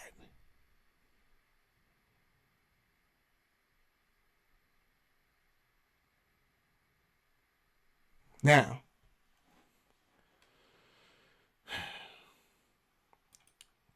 since we're here today, we might as well. This is impromptu anyway. This is not was not part of my pre-planned lesson.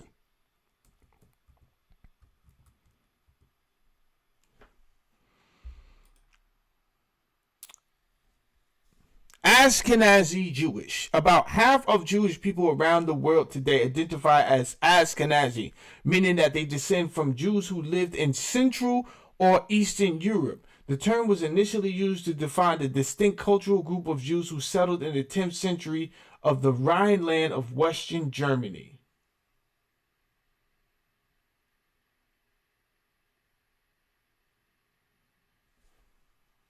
See what Harvard type of propaganda they putting out here, Lord. The largest study to date of ancient DNA from Jewish individuals reveals unexpected genetic subgroups in medieval German Ashkenazi Jews and shed lights on the founder founder event in which small population gave rise to the most present-day Ashkenazi Jews.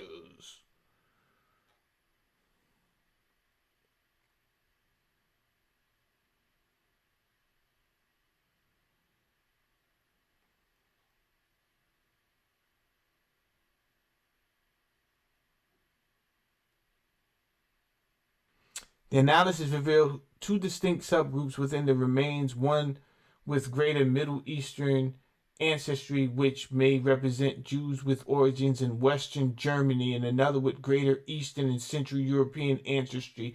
The modern Ashkenazi population formed as a mix of these groups and absorbed little to no outside genetic influence over the 600 years that followed.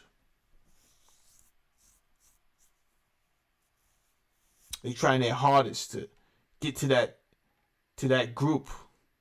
Oh, look at him. If that is not a Khazarian fucking face right there. That's him. He's the fucking poster guy for Khazarians. That's him. That's him.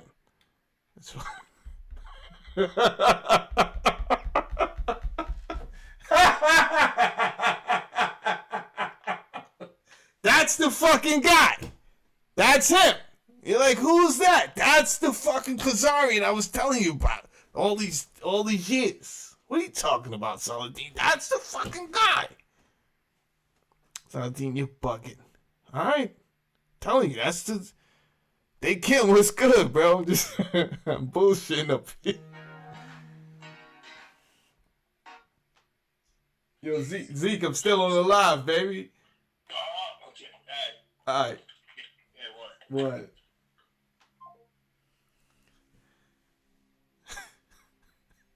Yo, Splashing. That's the fucking guy, bro.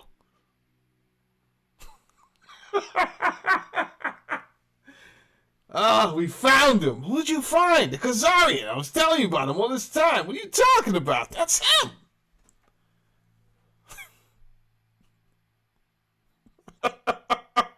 Yeah, this is your Middle Eastern. They're trying to get as close back to the African root as possible. You can't do it because there's shit they won't tell you. They're never going to be able to do it for reasons that I know. But I'm not going to tell you here on this live because it's just going to confuse you. And that's not what I came to talk about. I'm just cracking jokes right now, right? I wasn't even supposed to go down this rabbit hole, right? But we started talking about Ashkenazi Jews.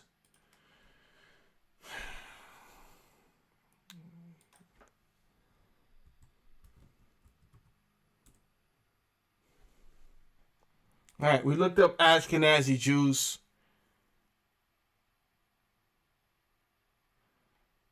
And now let's look up the Sephardic Jews. I don't want...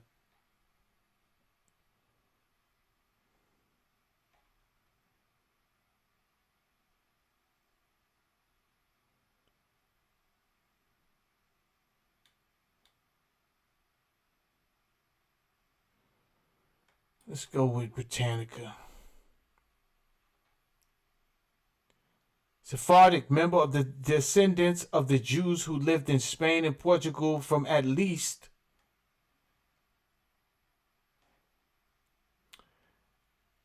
the latest centuries of the Roman Empire until their persecution and mass expulsion from those countries in the last decades of the 15th century. You know what they're talking about? They're talking about the fucking Moors, bro. They're fucking crazy. The Sephardim initially fled to North Africa and other parts of the Ottoman Empire, Turkey, and many of these eventually settled in such countries as France, Holland, England, Italy, and the Balkans.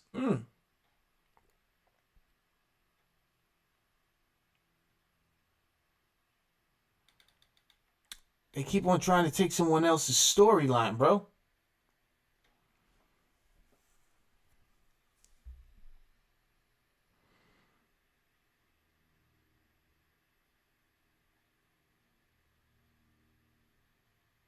This is not even where I was going. This is... Remind me to get back on track, because now I'm going down a fucking rabbit hole, right?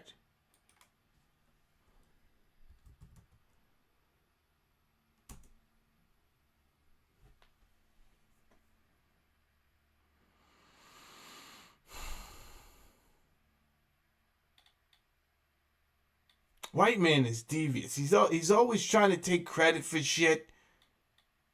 They showed Noah, Moses. Every fucking movie, it's him. It's him taking over the world, right? I look up Shem, and this is who the fuck I get. You shitting me?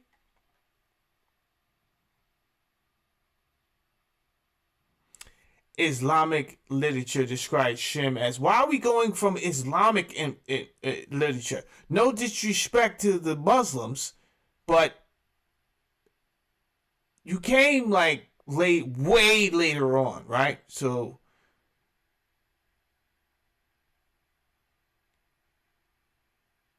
Judaism was inspired from the Babylonian Mesopotamian culture, civilization.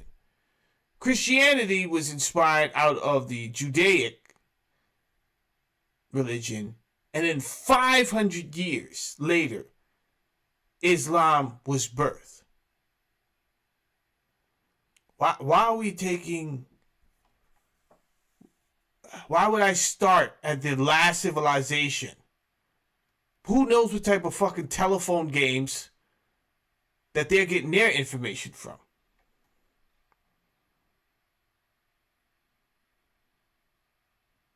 Let me get back on point. I'll be here all day. Because this is what I do to get ready for a show with you guys, right? I just go down a rabbit hole until I find shit like this. Shout out to the God Day Kim Allah, who just came in the building. Day Kim Allah. Today, I'm talking about the proof that the government has the science and the ability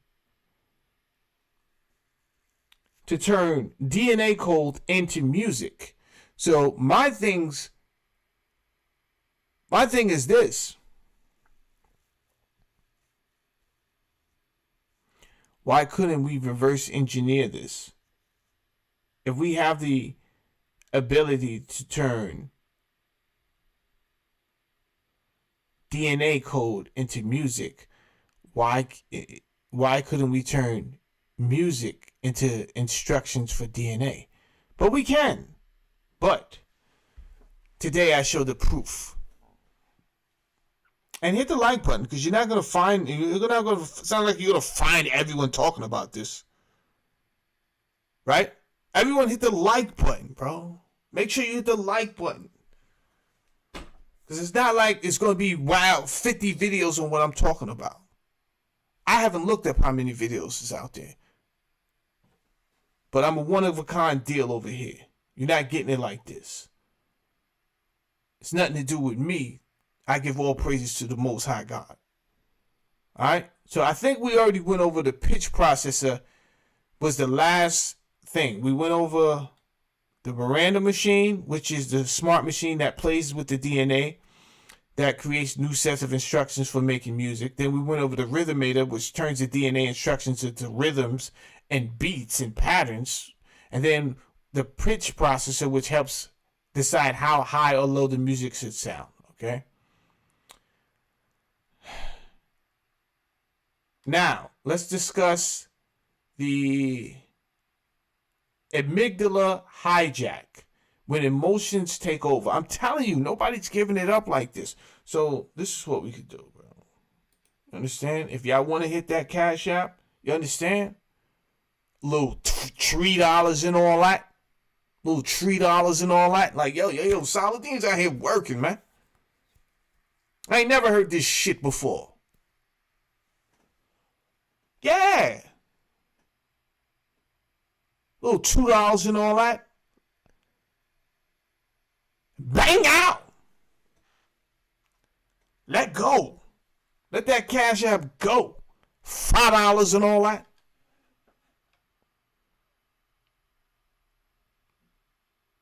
Don't act like you was wild knowledgeable on the amygdala hijack. You might have been. I'm gonna keep it real with you. I was not. All right. Let's get into this real quick. Amygdala hijack, when emotion takes over. Let me blow this up for you guys.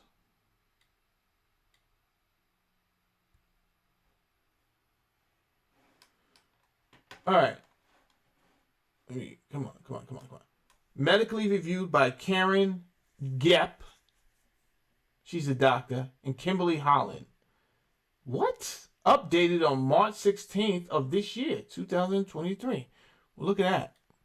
The amygdala is part of the limbic system, which regulates emotional and behavioral responses.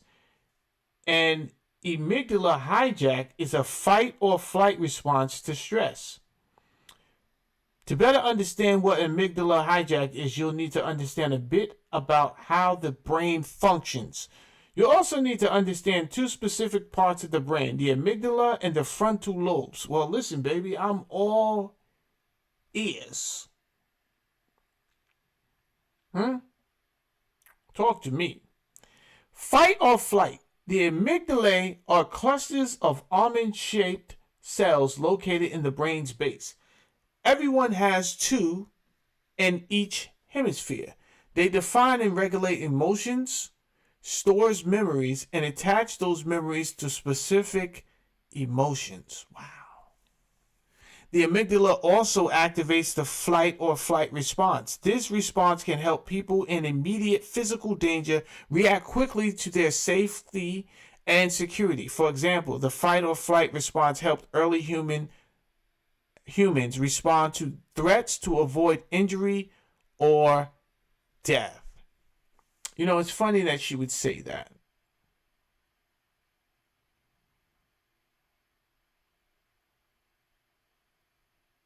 What did she say? I'm going to read it again. For example, the fight or flight response helped early humans. Why would she say early humans? Respond to the threats to avoid injury or death. The Homo sapien was engineered by another species. By other species. Let's put it like that. We are the aliens. So for her to say the fight, flight, or flight response helped early humans, that's big. Because we're like, you heard of a 2.0, 3.0. We're not the first edition of a Homo sapien or a humanoid. Let's put it like that. We're not the first addition to the humanoids. There are texts that were left that tell us how we were created and engineered. This has not happened once or twice or 3 times. Now, right now, you may have a hard time accepting that, right? And you say, I don't know. Now you freestyling. Saladin.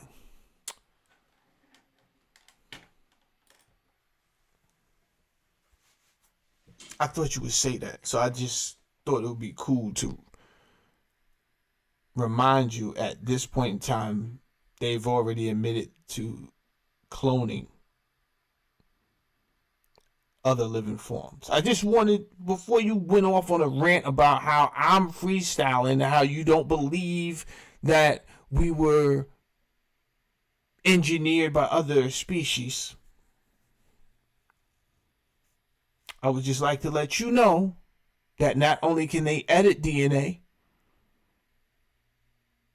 and clone people and living organisms right now, it would be helpful for you to remember that part. Just wanted to look you in your eyes when I told you, help you remind you of that. Cool. Let's get back to business.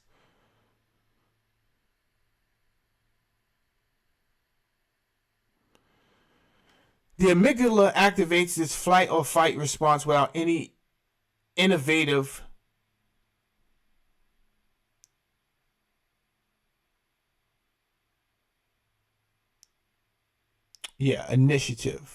I'm like, that does not say innovative. The amygdala activates the fight or flight response without any initiative from you. When that part of your brain senses danger, it signals your brain to pump stress hormones. Listen to me. You ever be watching Farrakhan and he just get upset for no reason? It's not for no reason. It's because he hit that point where he know what he know. And it's like he's frustrated because he wants you to understand. And he's trying to lay it out on the table for you. I'm going to read this again. When that part of your brain senses danger, it signals your brain to pump stress hormones, preparing your body to either fight for survival or flee to safety. When that part of your brain senses danger, it signals your brain. It signals your brain to pump stress.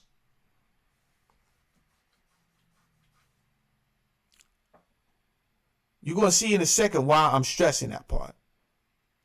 Today, that flight or fight response is more likely to be triggered by emotions such as stress, fear, anxiety, aggression, and anger. Why is the music so angry for black people? Name another race where their music is majority angry. I would say I wait, but I'm not gonna wait. I'm not waiting for none of that, but right? It's just us. It's just you, black people. Your music is so angry. But you got people who's so willing to get into that, get those opportunities that they're gonna say, ah, man, come on, man, people been murdering before, way before these kids just making music. That's what they're gonna tell you, because they don't understand the science. I ain't come over here to lie to you. Now let's talk to frontal lobes. Let's talk about this. To understand what an amygdala hijack is, you need to know about a second part of the brain, the frontal lobes. These two large areas are located at the front of your brain. The front lobes are part of the brain's cerebral cortex. This area of the brain regulates, talk to me, voluntary actions like reasoning, okay, thinking, okay, movement, okay, decision making, and planning. It is more rational than the amygdala. The front lobes allow you to evaluate your emotions. Talk to me. Then use your experiences and judgment to consciously respond. These reactions are not automatic, like the ones generated by the amygdala. In the event of a physical threat, the amygdala... Listen, Linda. Listen, Linda. Watch this. Watch this. In the event of a physical threat, the amygdala may jump to the fight or flight response, but the front lobes process the information you're receiving to help you determine if the danger is real. If the danger isn't immediate, the frontal lobes help you decide what to do in response to stress. If the danger isn't immediate, the frontal lobes help you decide what to do in the response of stress. Okay, cool. Don't worry, I'm going to put it together for y'all soon if you have or not already put it together. For mild or moderate threats, the frontal lobes can often override. What are you talking about? I said for mild and moderate. Read! Huh? You ever be on 125th Street back in the days? You just came to get a bootleg tape and all that? Old bootleg, nice and smooth tape? You done got caught up in the theatrics. Smells like Egyptian musk. It's bean pies floating around. The Hebrews got your attention. The Israelites got your attention. They are in motorcycle boots, silver jewelry, and dresses. Talking gangster. Right? They got your full-fledged attention. The microphone is up way high, and they yelling in that joint. Read! Huh? For mild and moderate threats. For mild and moderate threats. The frontal lobes can often override your amygdala so you can approach the situation rationally. But in the case of strong threats, the amygdala may trigger the fight or flight response. Let me ask you something. If you've been following me from the beginning of this show, right? Let's see how much we done learned.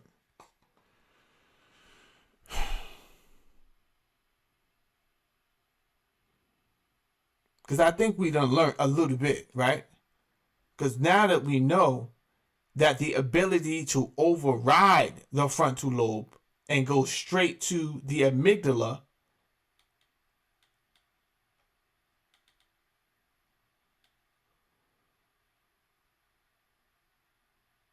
which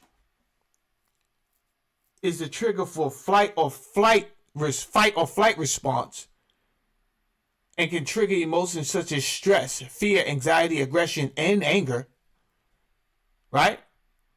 Then let's go back up. if I'm not making sense yet. What is stopping someone from making music, someone that knows what they're doing, to make music that would code your body to override the rational and critical thinking part of your brain, the frontal lobes, and jump straight to the amygdala, right? Because we're talking about instructions. So I just want this human being to jump straight into a certain, I want this to be triggered. Then what I just read to you is they have the ability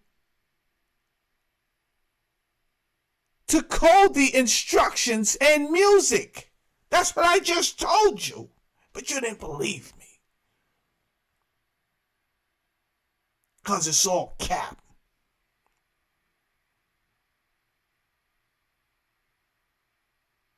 That's all cap that you think it's all cap. I just wanted to say that word, right? That's all cap. I don't really think you think it was all cap. But it sounded good when I said it with emotion, right?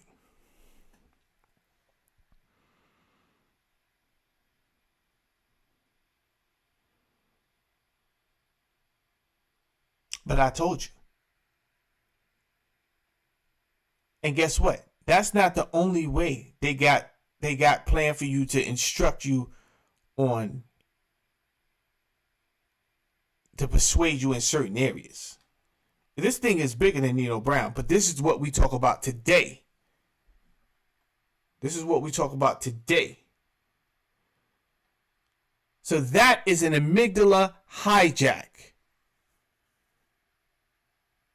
The very fact that your rational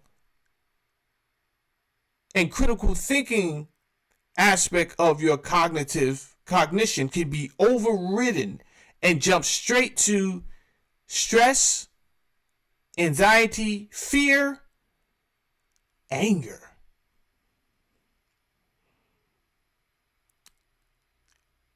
And these codes can be put into music. I just proved that. Now, let's deal with what they've been programming us. In the early 90s, it was more black exploitation, right? Classic films such as Menace to Society, right? They gave the Hughes brothers budgets for these type of films, right? Because black exploitation always been a moneymaker. Black ignorance is $1 billion business. That's a fact. $1 billion. First of all, your vibranium is worth trillions. You don't hear me though. Black people, your vibranium is worth trillions. You should have more self-respect. You should have some respect for yourself. At least die with your dignity. Right? You ain't got to be famous, but die with your dignity. Don't be a whore to Satan. Don't go out like that. It's a bad look for yourself. Right? But every decade had its own black exploitation moment. Especially that damn 70s. Oh, God. That shit was black exploitation central.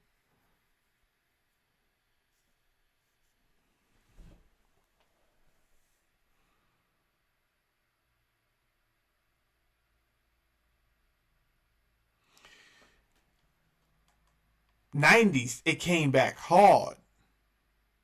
Right? And everybody either wanted to be Kane or Old Dog in your neighborhood. The movie made millions, and everybody was running around like Kane or Old Dog.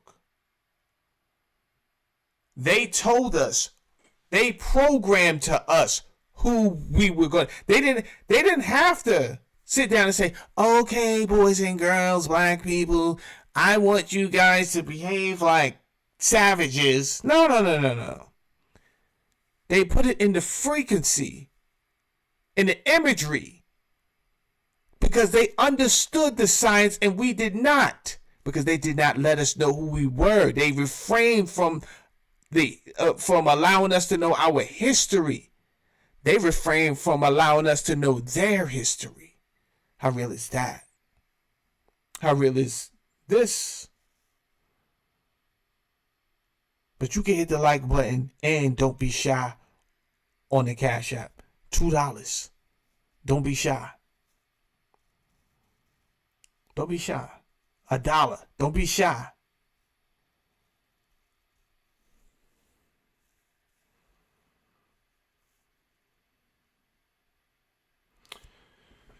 So the Django is like an old movie, right? So there were many remakes of Django. But Quentin Tarantino and his mind, the way his mind works, right? Very artistic, brilliant mind. He figured he would change the Django character to a black guy. And again, there are many who leave goose eggs for the black people. They can't tell you, listen, I really want you guys to come up. So they do it in a certain way. Quentin Tarantino, right? But all we seen is, he used the word nigga like 1,000 times in there. He also made the protagonist in the film an unchained black man in the time setting of slavery. He thought outside of the box, this black man. You couldn't do nothing to him.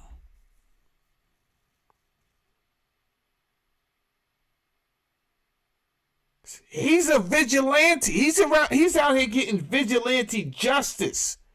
You couldn't do nothing to him. Fucking movie is a classic. Nobody even knew about the Django before this. Before the remake. But if you go to Netflix now and you type in Django, then you see this bullshit on the right. This over here. With whoever this guy is. Right? He's in another film that I think I'll watch. But that is full of such... I couldn't even finish. They had some homosexual scenes in there. I cut that shit right off. I'm not playing those games. That shit right... Whoop.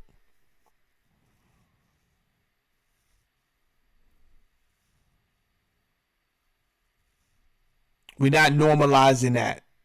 In my imagery, that you're not doing none of that shit to me, God.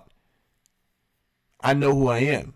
You understand? So all your tricks, Satan, right? We're not doing that. As soon as I see that's where this might be going. Boop, off.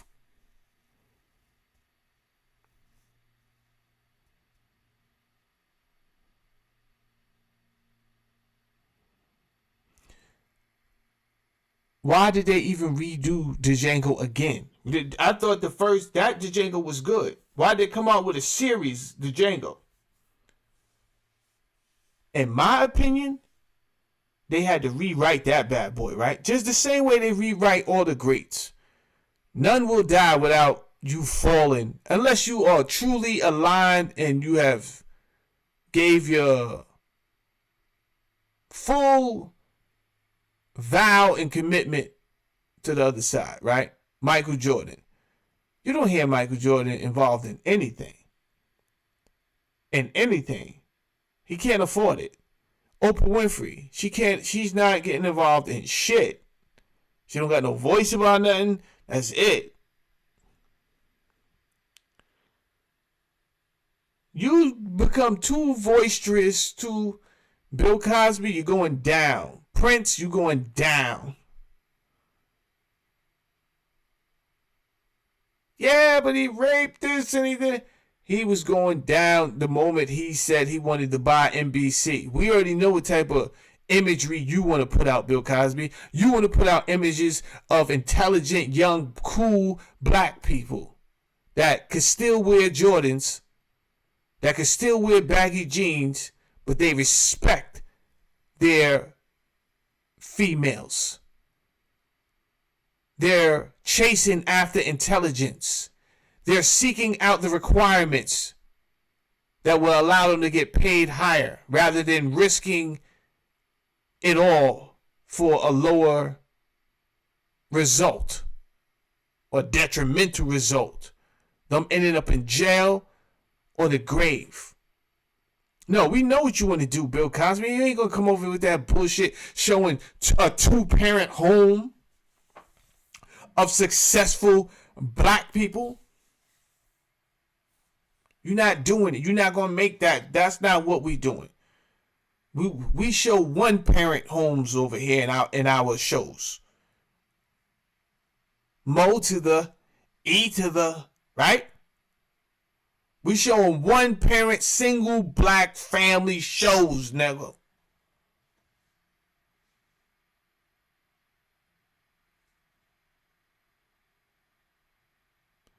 So, they wanted to scrub that Django bullshit. All of that, you being unruly and all that. Nah, Jack. Look, Linda. Look.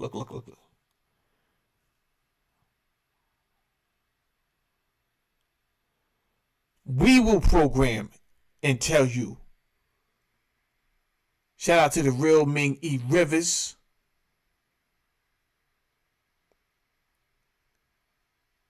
Shout out to Eli Dot. He should be somewhere around here soon.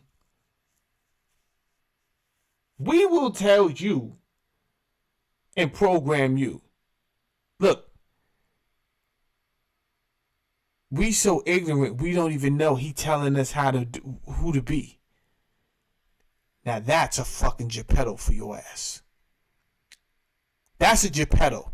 You see the man behind the curtain, the wizard?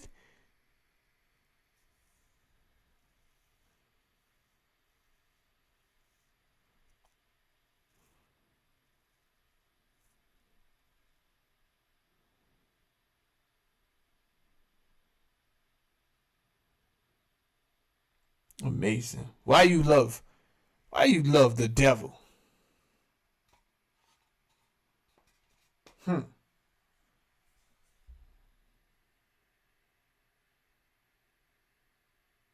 This is crazy.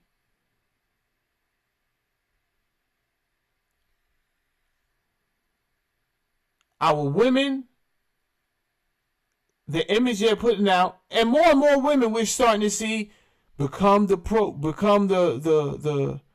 result of the program, right? Of who they want us to be. Never mind the gang shit. That's who they told us we're going to be, and that's who we ending up. And if you don't understand gang culture, nigga, you a sucker. And yeah, we get it. But what y'all don't get is they told you who you was going to be. You didn't even understand the program. You don't understand that. Because you don't understand nothing. And I understand why you don't understand nothing. I fully understand it.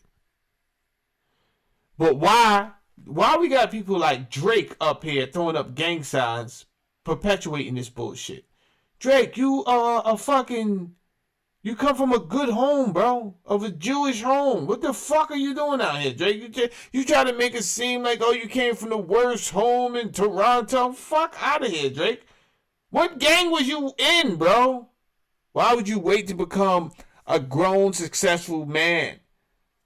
A grown-ass man, successful. And you're going to join a gang, throwing up gang signs. You's about a bird-ass nigga, Drake. A bird.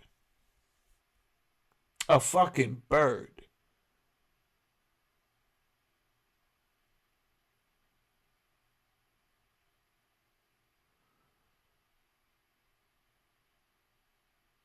These are the images that they program us. We don't understand that. We thought it was a joke.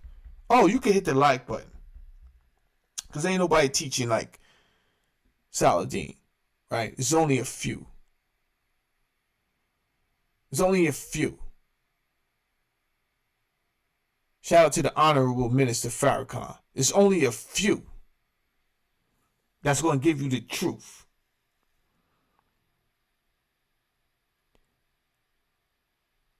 They looking at every aspect and see how can we program here? How can we program them there? How can we, right? So it's, I told you guys about the think tanks already. I've been told you about the think tanks, the RAND think tank. There's not one aspect of life that RAND Corporation does not have a team of cognitive thinkers and critical thinkers to see how they can manipulate that area. So when it comes to programming people, right, you think they left you out because you were successful? No. Now what they did was, if you watch Married to Medicine, these are women who are married to doctors, right? Which is supposed to be a respectable occupation, a professional one.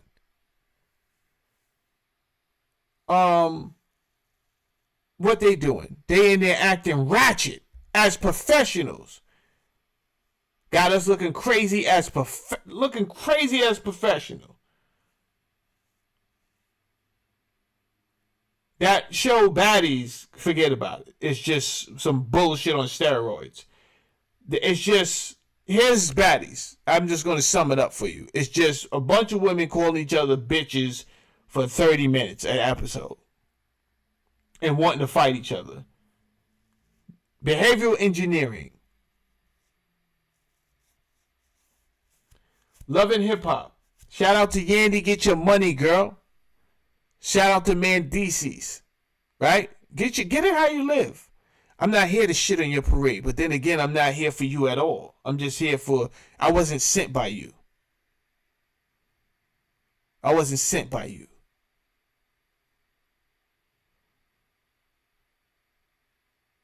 So, the fact that you would get out of college and be able to intern wherever you interned in and get a job and actually become an executive director, that was the plan, right? So, shout out to you for that, for going through and you're successful in that area. But I'm looking at the overall programming of it all.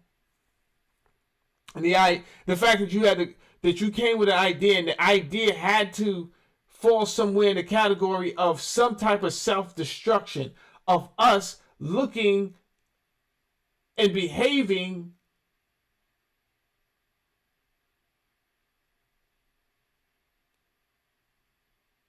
at a toxic level that would help program more younger people and other people to behave the same way is disappointing.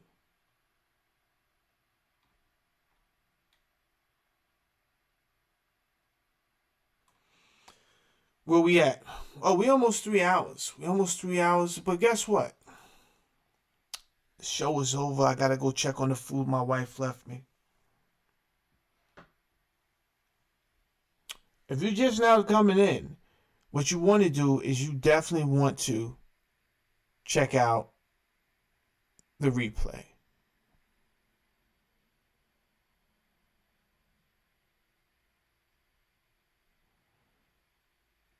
Yeah, it's...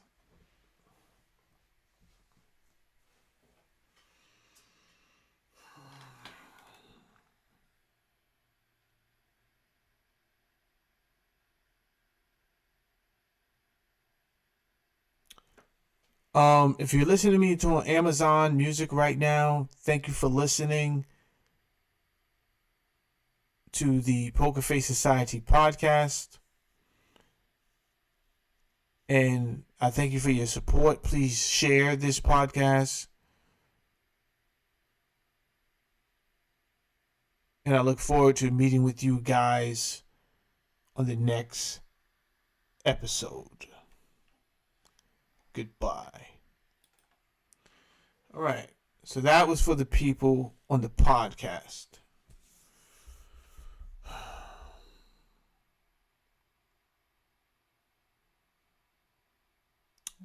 Shout out to Splashing. doing a lot of work in the background. I hope, shout out to Trisha. I hope Trisha's doing okay. She had broke her toe. You understand? Shout out to Millie. Shout out to Ambassador Sonia Smith.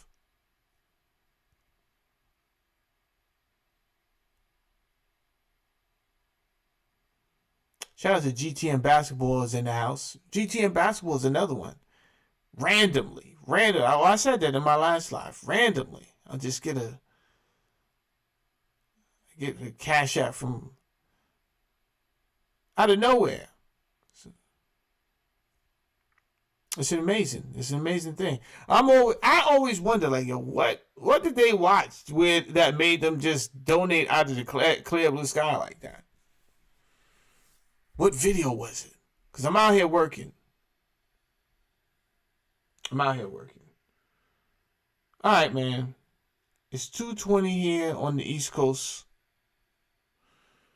I'm going to go ahead and end this live. I think I did good. I'm proud.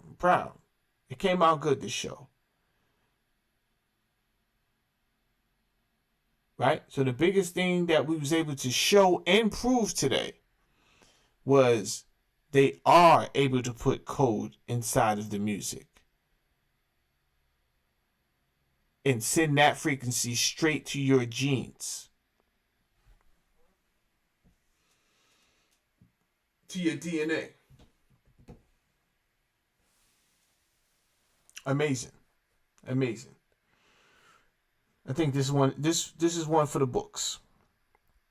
We covered a lot. All right. Listen, y'all. Let's get some high frequency affirmations going on here, right?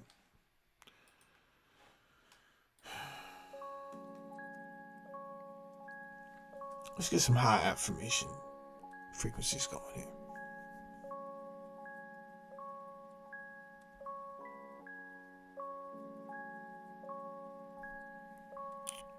Love,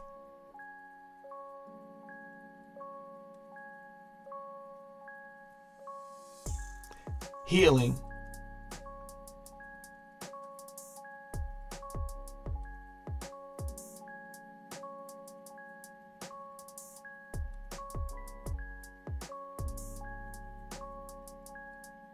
safety building, family, joy, happiness. You do have enough. You will have enough.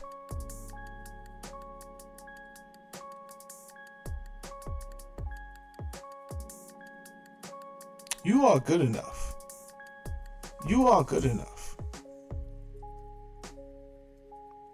You could do it. I know you could do it. That is a great idea. Not only is that a great idea, but you could do it. Not only is that a great idea, but you could do it. You just got to keep going. Just keep going. You could do it.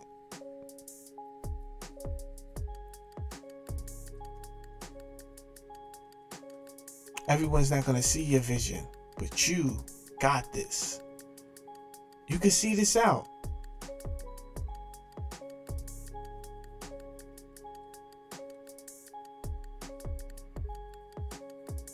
It is so. It's already written. It's there waiting for you to accomplish it.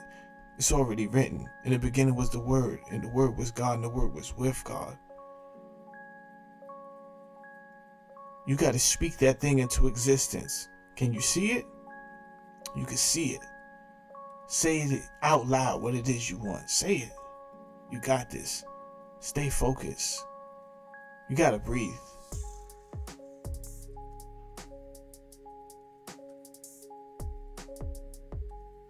You gotta breathe.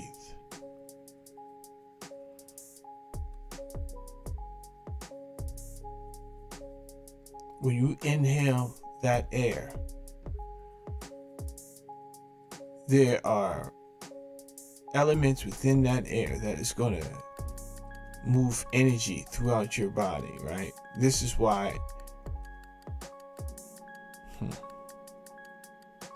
you gotta breathe. So we got to learn how to eat right, and we got to learn how to breathe and take the time to do these things. We have to protect our consciousness at all levels, because we have to protect our consciousness on all levels. You have to protect the babies. Love them. Love them. Show them what love is.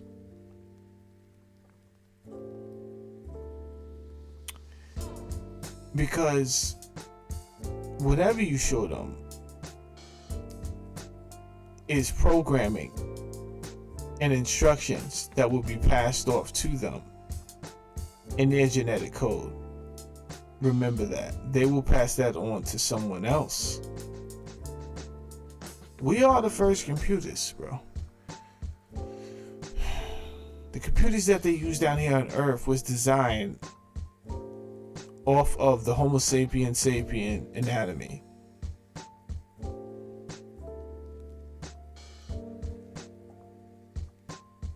Go enjoy the rest of your day, beloved.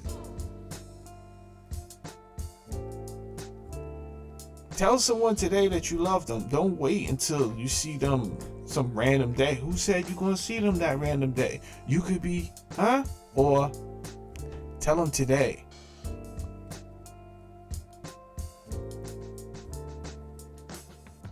It's one of the highest, strongest frequencies out here, love. Let me tell you. Go enjoy the day. Get some sunlight, some vitamin D.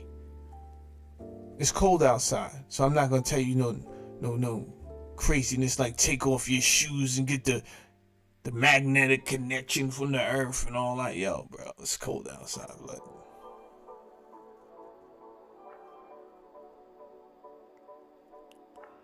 But it might not hurt you just to get a little bit of vitamin D in your life. You understand? Just because they showing it don't mean you gotta watch it.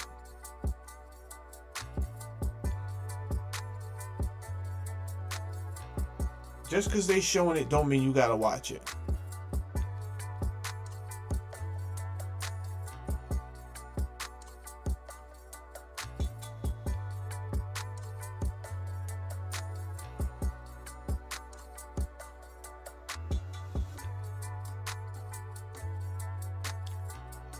Love you too, Day Kemp.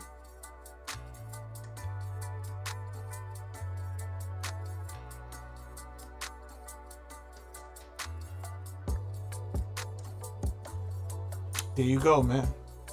So, I feel good about this show. Please share the show. I'm gonna go enjoy the rest of my day. I've been watching this anime, the Cajun or something like that. So chances are I'm gonna be all into that show after I go get this food that my wife made for me downstairs. You heard me. Alright? Alright, I see you around YouTube. I'm out here in these streets. I put up some new documentaries. Let me just show you this before I leave. Put up some new documentary on Beyond You.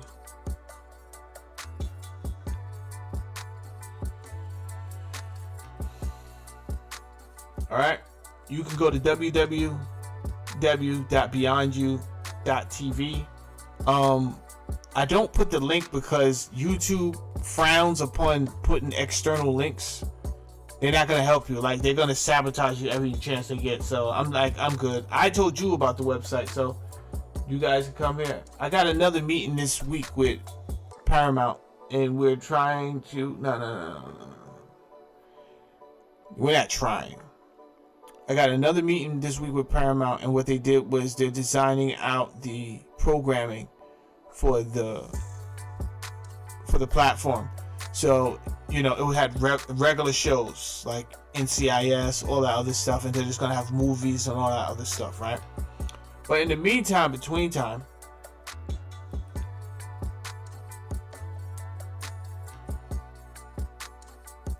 I have added some different categories, right? So I got urban, hip hop, and entertainment up there. I got contemporary documentaries. I have classic documentaries, and I'm going to add another one today about ancient astronauts. And then I got the Beyond You too. And then I got Health is Wealth.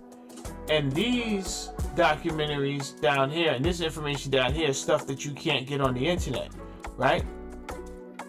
This one is about vaccines.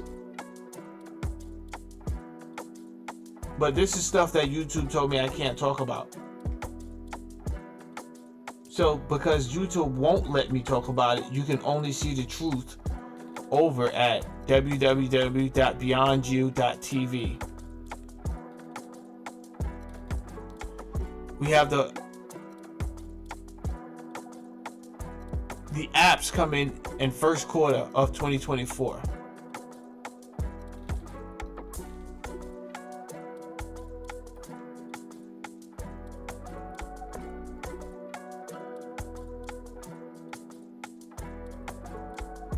He said 7 hours getting rid of malware. Jesus Christ.